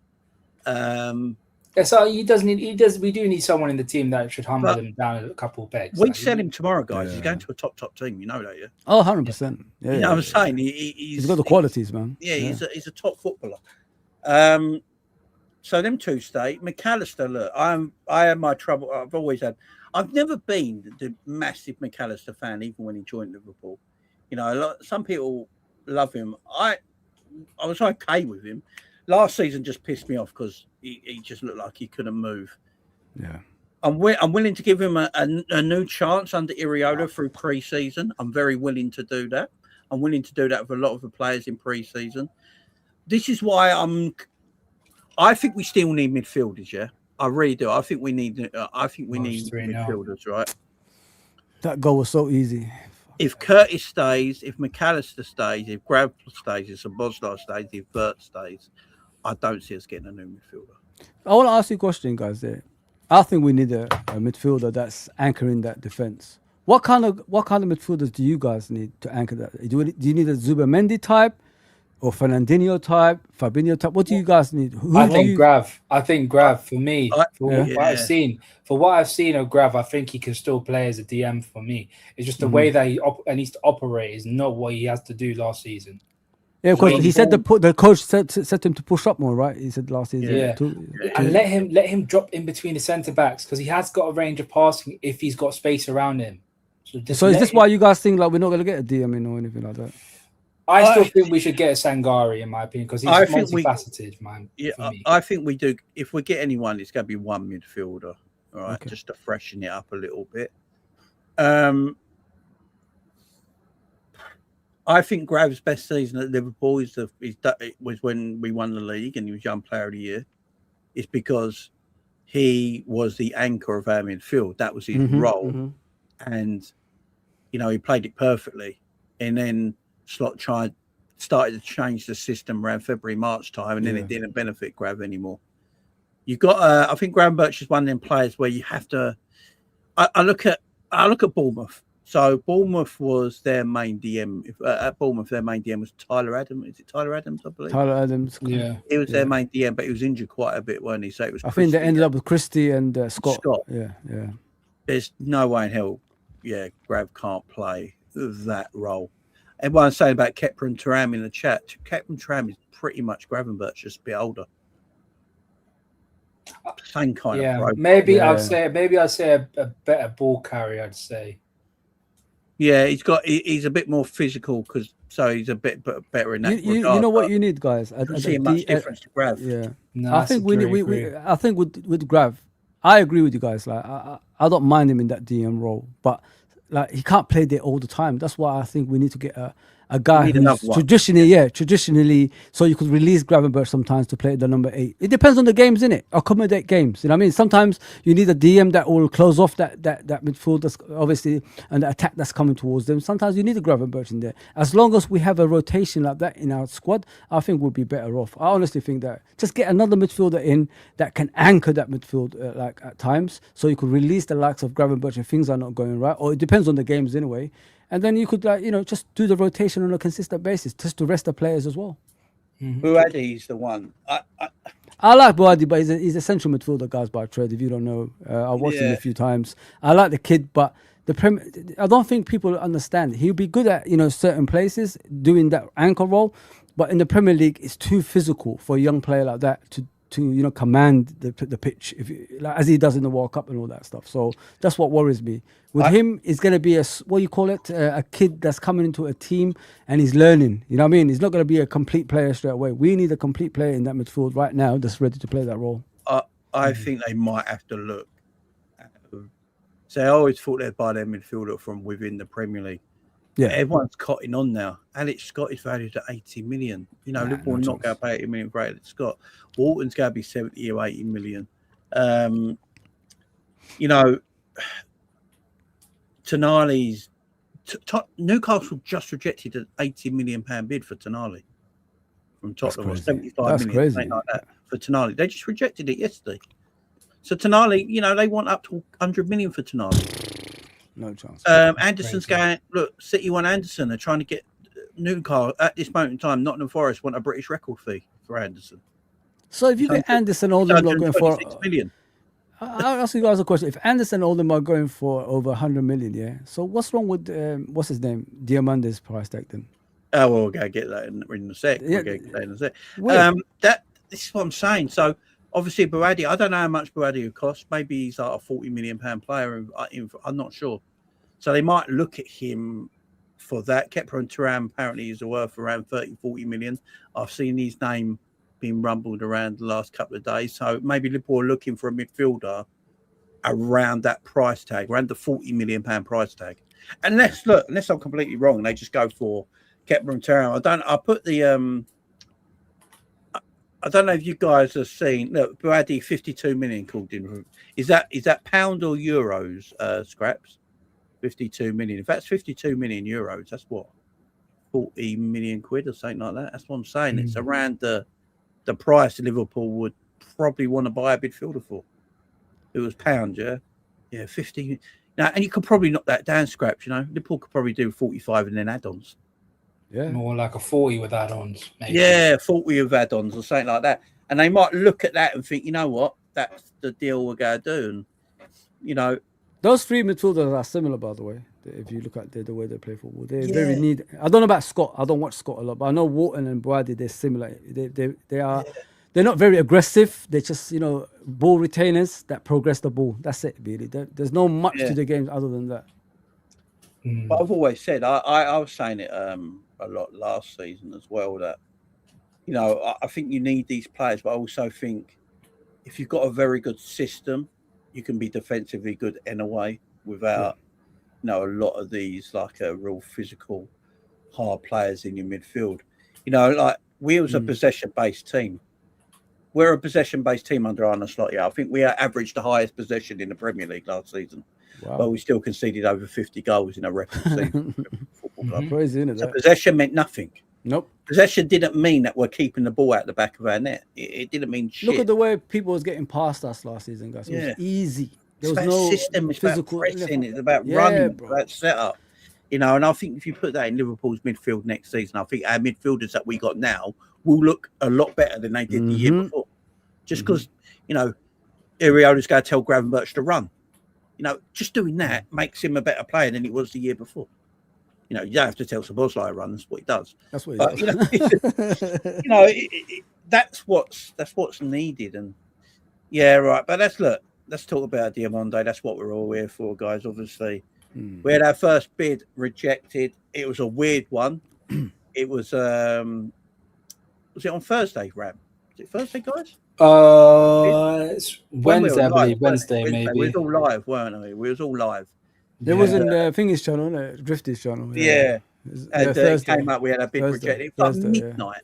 Wasn't it like 11 at night or something like that? Yeah. It was it was Wednesday night because I was on with Cal and Luke on the MMA show.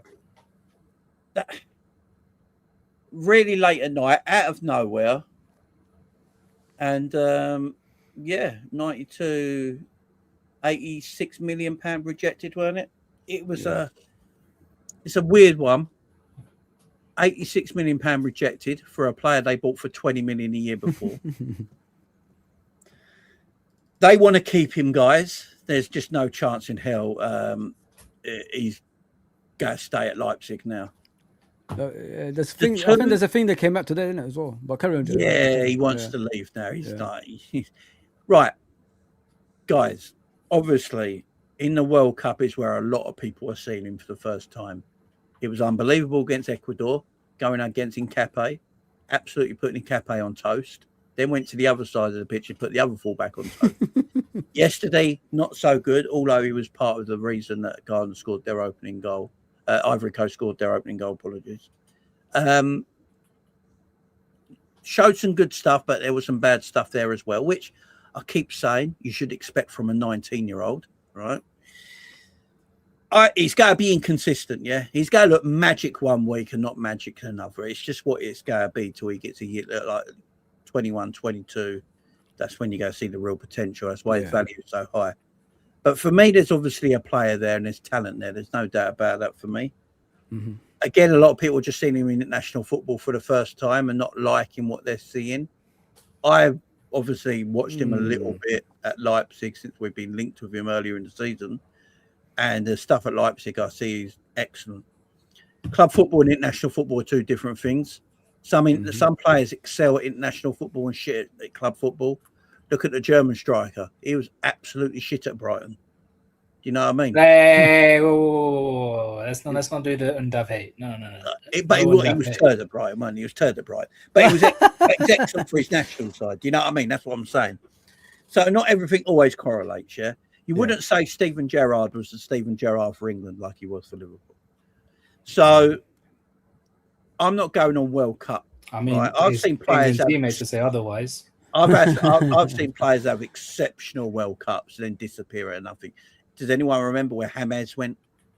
Nobody remembers that. Yeah. Oh, but it's different. It was different though. James already had hype because of what he did at Porto with Hulk and Falcao. Yeah, he went that World Cup though, and that's where people really saw him. And Madrid bought him, and he was shit.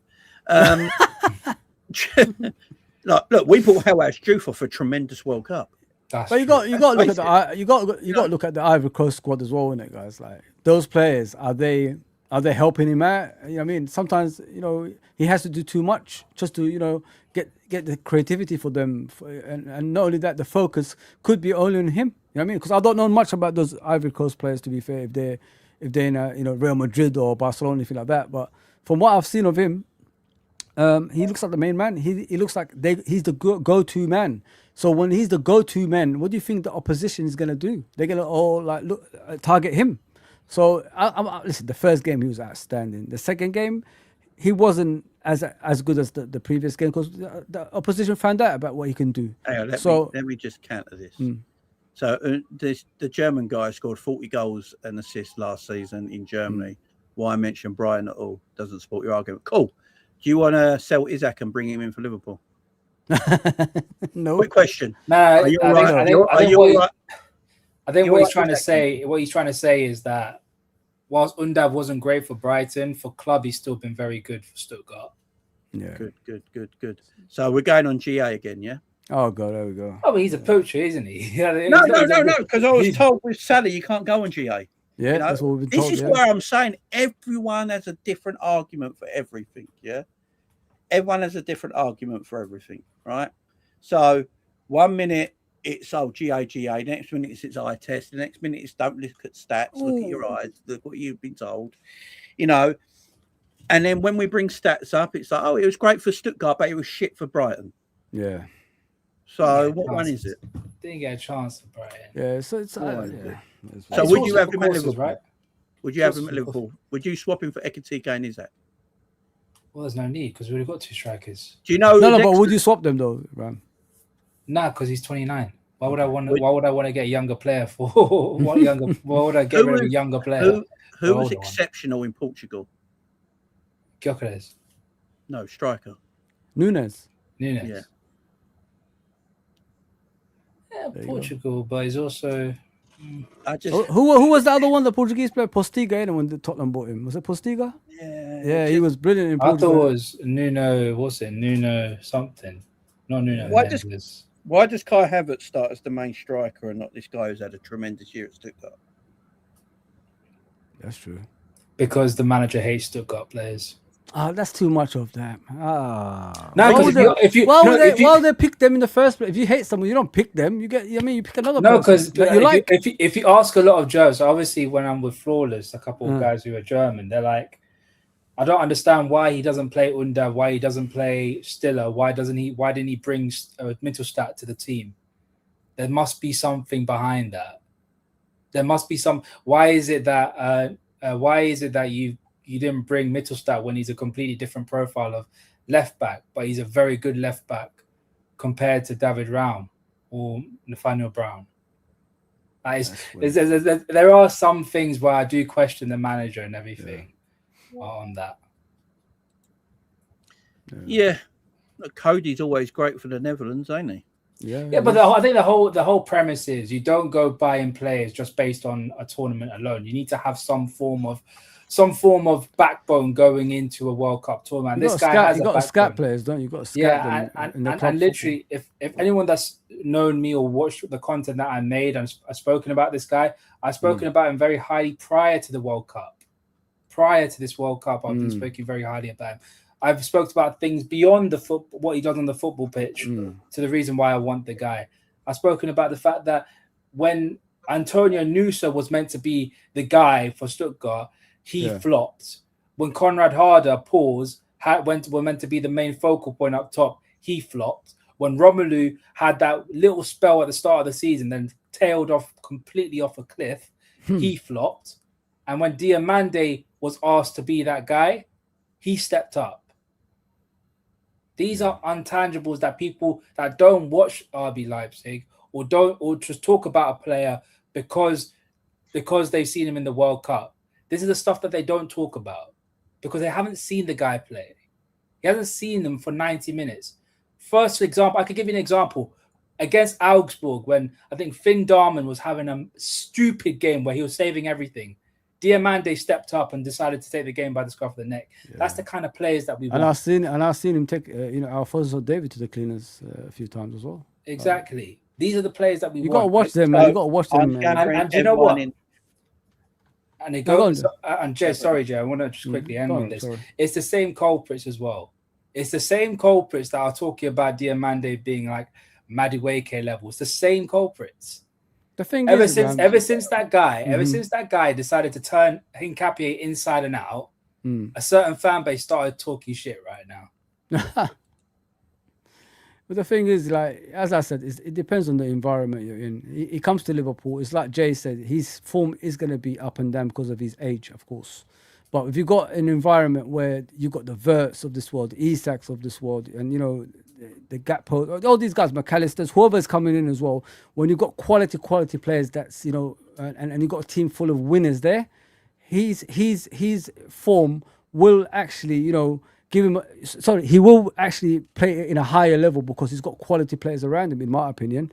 And I'm not expecting a lot of falls in his games either, because at Leipzig, at the Ivory Coast, they always give him the ball. At Liverpool, we don't have to give him the ball all the time. Other people have to be responsible for their own actions as well. The Soboslais of this world, the left winger, of course, Isak, Verts. So the responsibility won't fall. The responsibility won't be only on him solely. He's going to share it around with other people. So that's why I'm looking forward for him to come to Liverpool and you know, show us what he's made of. I think, you know, the way people talk about him, especially at Ivory Coast, you look at the players that they got, I think you got to be careful with that, you know what I mean? And every time I look at him for Ivory Coast, it's always him they're looking for to make the changes in the game. And too much responsibility sometimes makes you tired, man. And too much responsibilities makes you the sole focus of the opposition. And that's what I see when I look at Diomande. Yeah, and look, here's my thing with Diomande, because the fan base is very split on Diomande, yeah. And I get it, he's 19, right? And it's a lot of money. Can I correct you on that, Jay? I don't think we're split because of the player. I think we're split because of the price tag. It's the price tag. That's what it is, yeah. There is a lot of people, like, obviously talking about him in yesterday's game. A lot of people might have only watched him for the first time yesterday. Exactly, that's the thing, Jay. You know what I'm saying? So they're talking about the price tag. The price tag is what it is, guys. You're not paying for a 19-year-old because how good he is as a 19-year-old. You're paying for what? How good he is now and how good he can be in 3 years' time. Exactly. That's what you're paying for. And I think we can all see there's a high ceiling there. How many very good 19-year-old wingers are there around the world right now? Exactly. You know, like none. And apart from we can't even name 5 world-class players in the modern day. You know? Yeah, apart from obviously the quality, you know, the elite levels of Lamine Yamal's and stuff like that, which you don't count, Jay. You don't count. That's a cheat code. Right? That's a cheat code. Yeah. So apart from that place like that at 19, you know, I know is he 19 because he does look old. I ain't gonna lie. Let's take it easy with the African stuff, guys. That's uncharted territory, man. Man. He's a good footballer for his age, man. He's really look. If he was 26, I would say no, because of his disability at 26, I would say, man, maybe not. There's better out there. But with disability at 19 years of age, and then doing it all last season at the age of 19, playing a lot of minutes, playing most of the games, he was Leipzig's main threat of anything going forward last season. You know, he created a shitload of opportunities. If people watched Leipzig last season, he created a lot of opportunities, but they have 100%. Nothing up front to convert them chances, right? Yeah. He's not Salah. This is, I think, we got to get out of our mind that he's not Mo Salah. He is not going to get Mo Salah's numbers, right? That's an extraordinary player, man. Mo Salah was elite at that level of numbers. You know, you look at the numbers Mo Salah got as a wide player. That's not a striker. Crazy, mate. He's in that one of his own. He's in his own wing for that as a winger. You know, you look at other wingers around, and you know, even Lamine Yamal. Let me say something about that, Jay. Messi and Ronaldo started off as wingers. Did they score that many goals? Yeah, they didn't when they were there. I know they came in young and all that, but still, I'm just trying to give you an example how hard it is playing one side of the pitch and not only scoring goals, but you're creating goals at the same time as well. You know what I mean? So Extraordinary. He's definitely. Look, he's a goal creator at the moment. He's a good passer of football. Is he going to have a bad touch every now and then? Yes. I don't know many wingers that have got an exceptional first touch, if I'm being totally frank, that are a lot older than Diomande right now. Yeah. Is it a risk? Yeah. Everything's a risk. Everything's a risk. It could be a risk, Gaspar. Look, at this moment in time, a lot of people, when we bought Wirtz, were gassed out their tits. I was. At the moment in time, he's not value for money right now. And he's more experienced and a lot older than Diomande is. So I think that's what a lot of Liverpool fans are worried about, because spent a lot of money on Wirtz, it hasn't worked out just yet. Spent a lot of money for Isaac, it hasn't worked out just yet.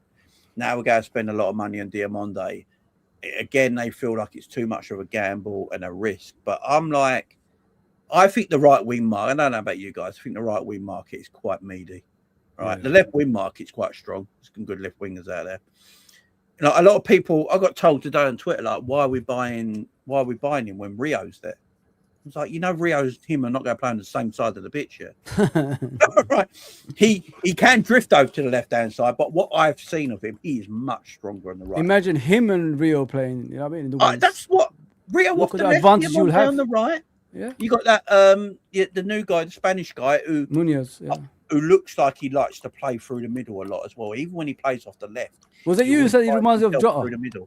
Jay. Yeah, with his movement. Yeah. Because if you look at Jota played, a lot of people say Craig Bellamy as well, where they played off the left. Someone said that, yeah. Yeah. So when I asked, there's a guy called Gunnar Souls who watches La Liga on a regular basis, and when it comes to La Liga football, he's quite good at judging players, not very biased at all, even though he's an Arsenal fan. He said the first player that reminds him of what's it called? Munoz is like a mix of Anthony Gordon and Nico Williams. Wow. The pace, the directness, the skills, everything. It just reminds him of I think more Nico Williams than Anthony Gordon, so to speak, because they're the same nationality. So it's not bad. And to have that as a second choice, as the third choice, second/third choice winger, hey, what they all got in common, Aram? What they got all in common? They're versatile. That's the most versatile. They're fast. If a player gets injured in that front line, we won't miss him that much. You know what I mean? Exactly. These players will cover that area. Simple as that.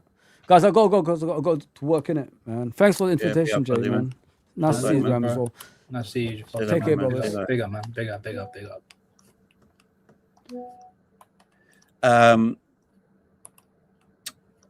Yeah, there's players out there, right-sided players.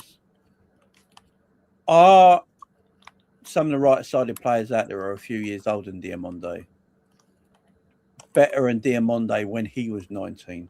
So you then look at Diamande's progression, what he could be. Is he a player, Ram, that if we don't actually get and he goes elsewhere, that we could be like, shit, in a few years' time when he's balling out somewhere else? Is that the thing here? Brahim Diaz. I mean, how old is Brahim Diaz? 27? And plus, people talking about Wirtz not having the physicality, he'll get eaten up in the Premier League. Absolutely eaten up. Quite short, ain't he? Munoz can play left wing, right wing. He can. I think when Liverpool, you look at his stats, I might be wrong here, but I think he's strongest through the left and middle. Yeah, I think he's stronger through left and middle. He can play on the right. I honestly think he's coming in to play through the middle, personally. Next season. That's what I have. I would actually say I think he's just coming in to play off the right or striker, bro. I think he can play on the right. He can put in some good crossing. He's a bit creative as well. He definitely can play on the right. So I think you may see him on that right hand side a little bit more. So Minter won't be cheap. Like no one wants Minter. Minter's going to be 70 to 80 million. Somerville, for example, Jay. I said that's 80 million, bro. And I'm like, yeah, West Ham wants 70 to 80 million for him, and they're relegated. How old is Somerville? How old is he? I'm not talking. So I don't want Summer. I want Somerville. He's 24, so he's 5 years older. Yeah, like I'm all for DM. I think we buy him. I think we get him. The fact of the problem is, if Diomande weren't about this life, why are the two of the best clubs in world football after him? People want to talk about the fact that PSG are after him as well. That's what I'm saying.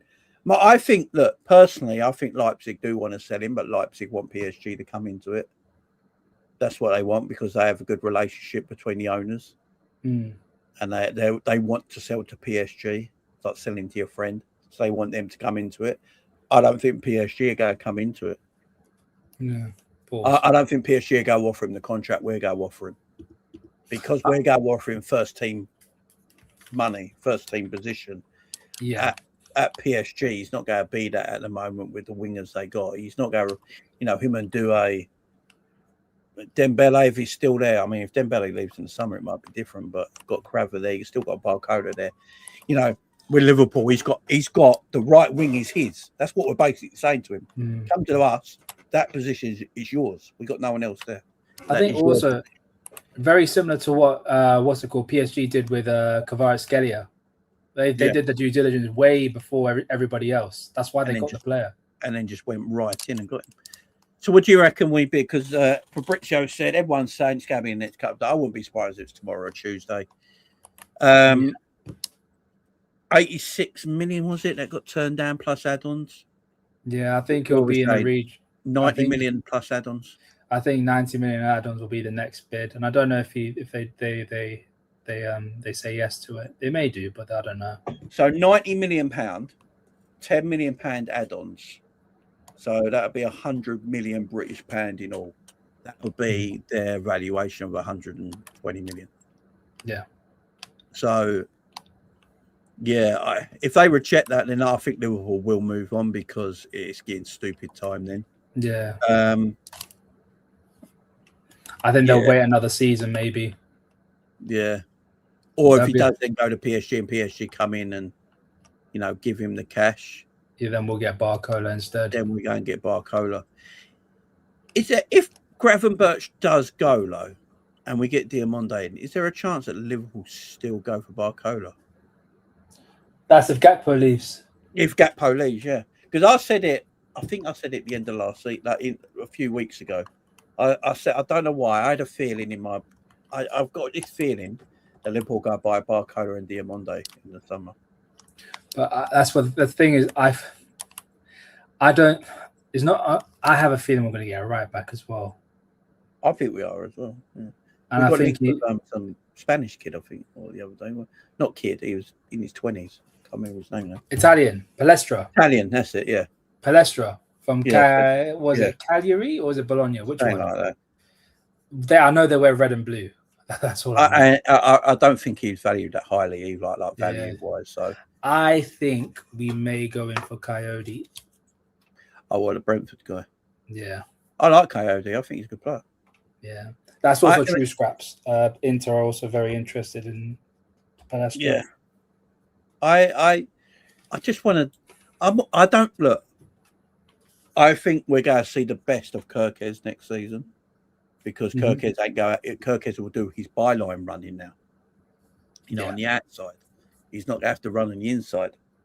So I think you're going to see the best of him. I don't think you need to have. If you've got a Szoboszlai in that midfield area and you've got a Diomande on the right hand side, I think at right back you can get away with just a solid right back.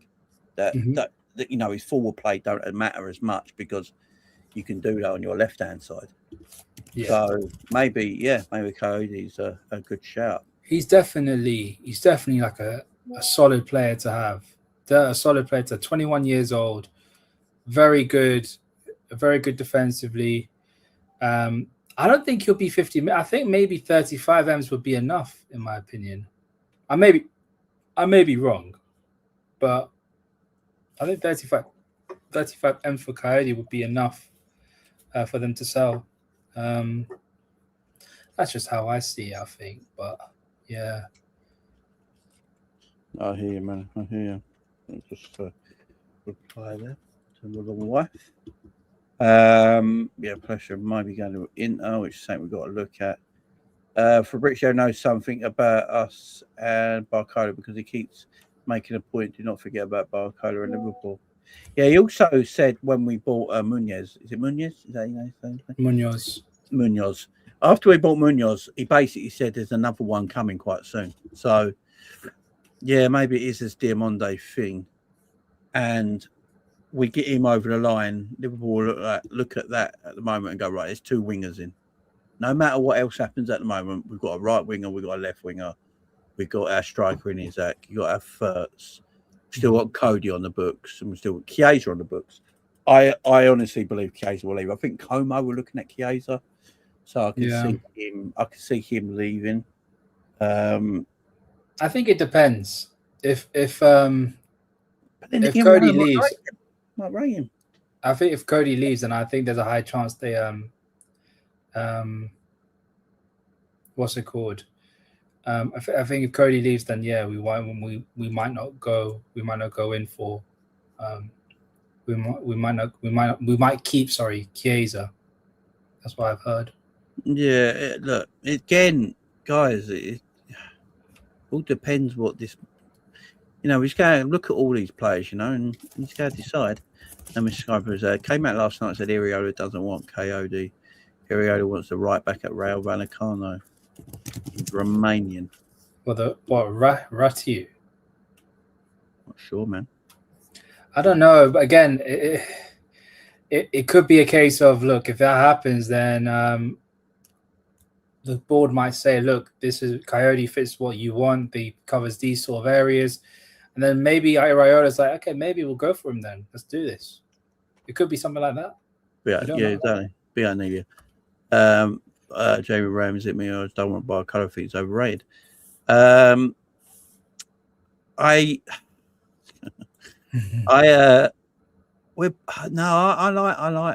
Barcola, to be fair. I actually think Barcola suits the Premier League. I really do. I know everyone keeps talking about low blocks all the time.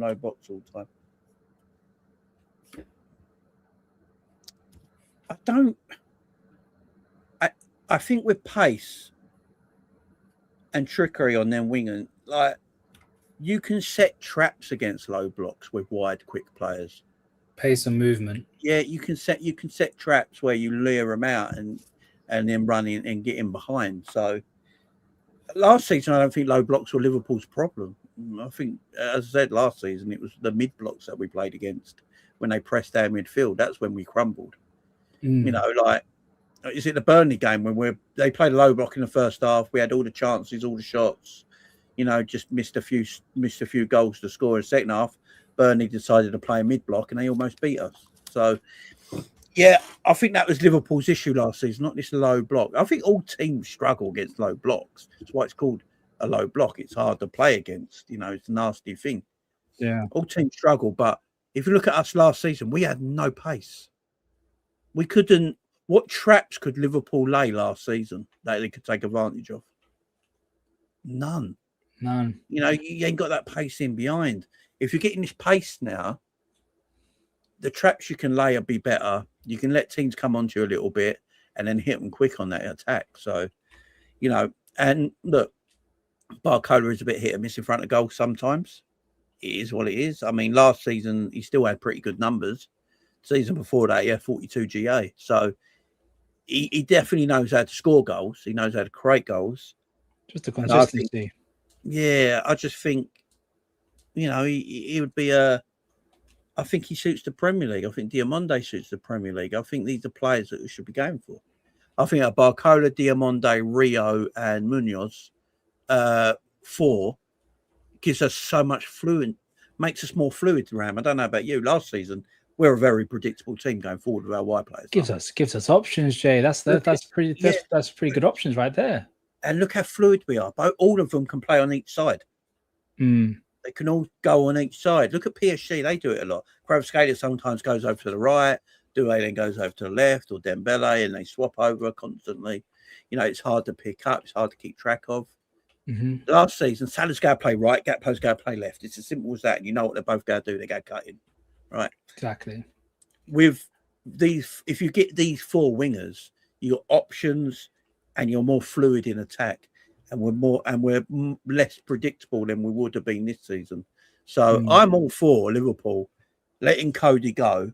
Tottenham come in for 60, 70 million. I'm saying thank you very much for your time, Cody.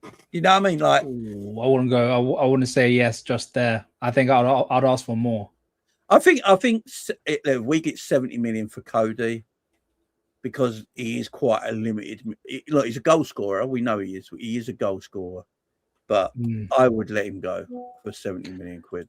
No doubt about it. Not to maybe if it was to another league, not to another English team. I think that tax needs to play its part as well, in my opinion. I'll probably if it was like, say for instance, if I don't know, Barca came in for Cody, unlikely, but it will say hypothetically the 60-70. I'll tell them, look, Cody, you're going Barca, enjoy your time in Barca.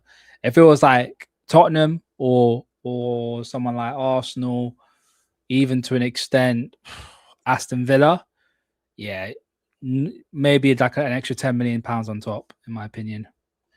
Gakpo 70, Chiesa 10, 80 million there. Plays a Barcola, it certainly does. Thing is, I think Barcola would be cheaper than Diomande, which is crazy. I think the reason is that because Barcola has not signed a new contract yet, and he's got 2 years to run. There's negotiation there. You can negotiate a deal. You can negotiate a bid. You know, it's going to be harder for PSG to put top whack on it because he's not a first-team player either. Yeah, you know, we're going after Kvaratskhelia. It's like they go like, well, he is 130 million. We're not asking for a penny less. With Barcola, because he's not a first-team player, he hasn't signed that new deal. There's negotiation room there, which is an interesting one. But quickly on Curtis Jones, there's another thing. Big Anfield sector, one of the best aggregators on Twitter, man, for Liverpool stuff. Liverpool Anfield figures insist they would rather risk losing Jones for nothing next summer than sanction a cut price agreement in his current window. Talks over a new contract stalled, and there are currently no active discussions. Liverpool would still be keen to explore a deal if the gap could be bridged between the players' expectations and what the club are willing to offer. So, basically, what we said. Yeah, and also while Lucas Bergville has told Tottenham he wants to leave. And Liverpool have been linked with Bergville in the past. Yeah, I think if you have Curtis Jones, there's no point of getting Bergville. Yeah. Not Spurs. It's looking like they're a super team.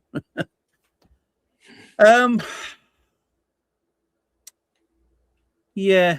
Tottenham could be good next season. Just never know with them. They could be good. It could be really good or really shit. Sometimes really good, sometimes really shit. MB says we're winning, letting them play go for free. We were speaking about this earlier, MB. The reason we said Inter Milan offered £21 million and Liverpool rejected it because of the valuation of midfielders in this market. And like we said it earlier, like Liverpool would actually weak letting him go for that kind of money. It would actually make more sense just letting him go for free. Mm-hmm. So I don't want Jones. I think Jones wants guaranteed first team football in his contract, and he ain't going to get that. So I think that's the issue right now on that. But on Diomande, Ram, where you stand on it? You think he can be a Liverpool player?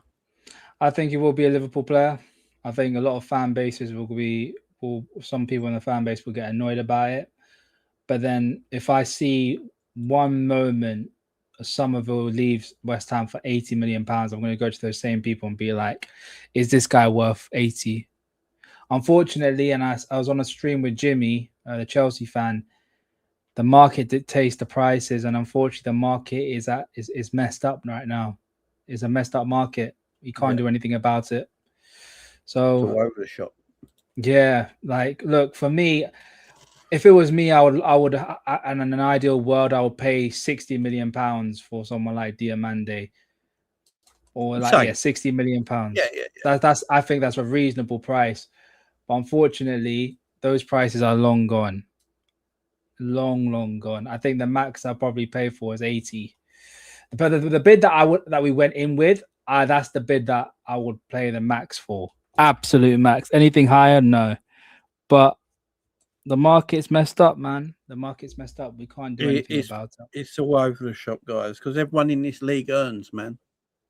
Yeah. Everyone in this league earns money. At the end of the season, the relegated team that finishes bottom of our Premier League receives more money than 16 other teams in the Spanish league. Yeah. It's crazy. That's why the transfer market's mad. Foreign teams have started to work out as well. They're like, hang on, we can, we can playoff. The playoff.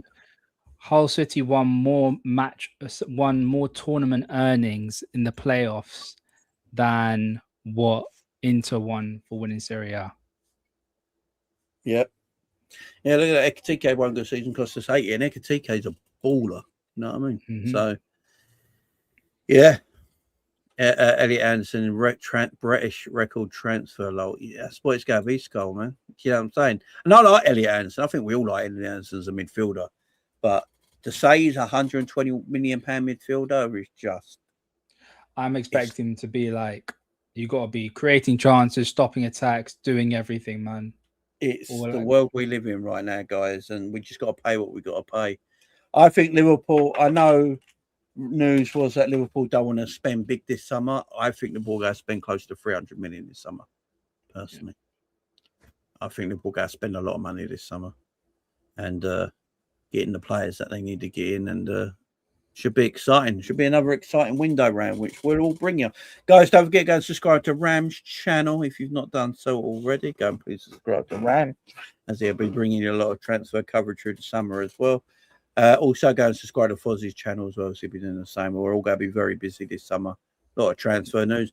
And guys, I will be back live maybe tomorrow, especially if we get any more news on Diomande stuff. Tuesday, I won't be about because I'm actually at O2 for WWE SmackDown that day, so I won't be about Tuesday. So yeah, big up the chat, man. Much love to everyone here. Thank you very much. Go and subscribe, guys, and share and love and all that. Big up, everyone. Enjoy the rest of your day. Bye-bye.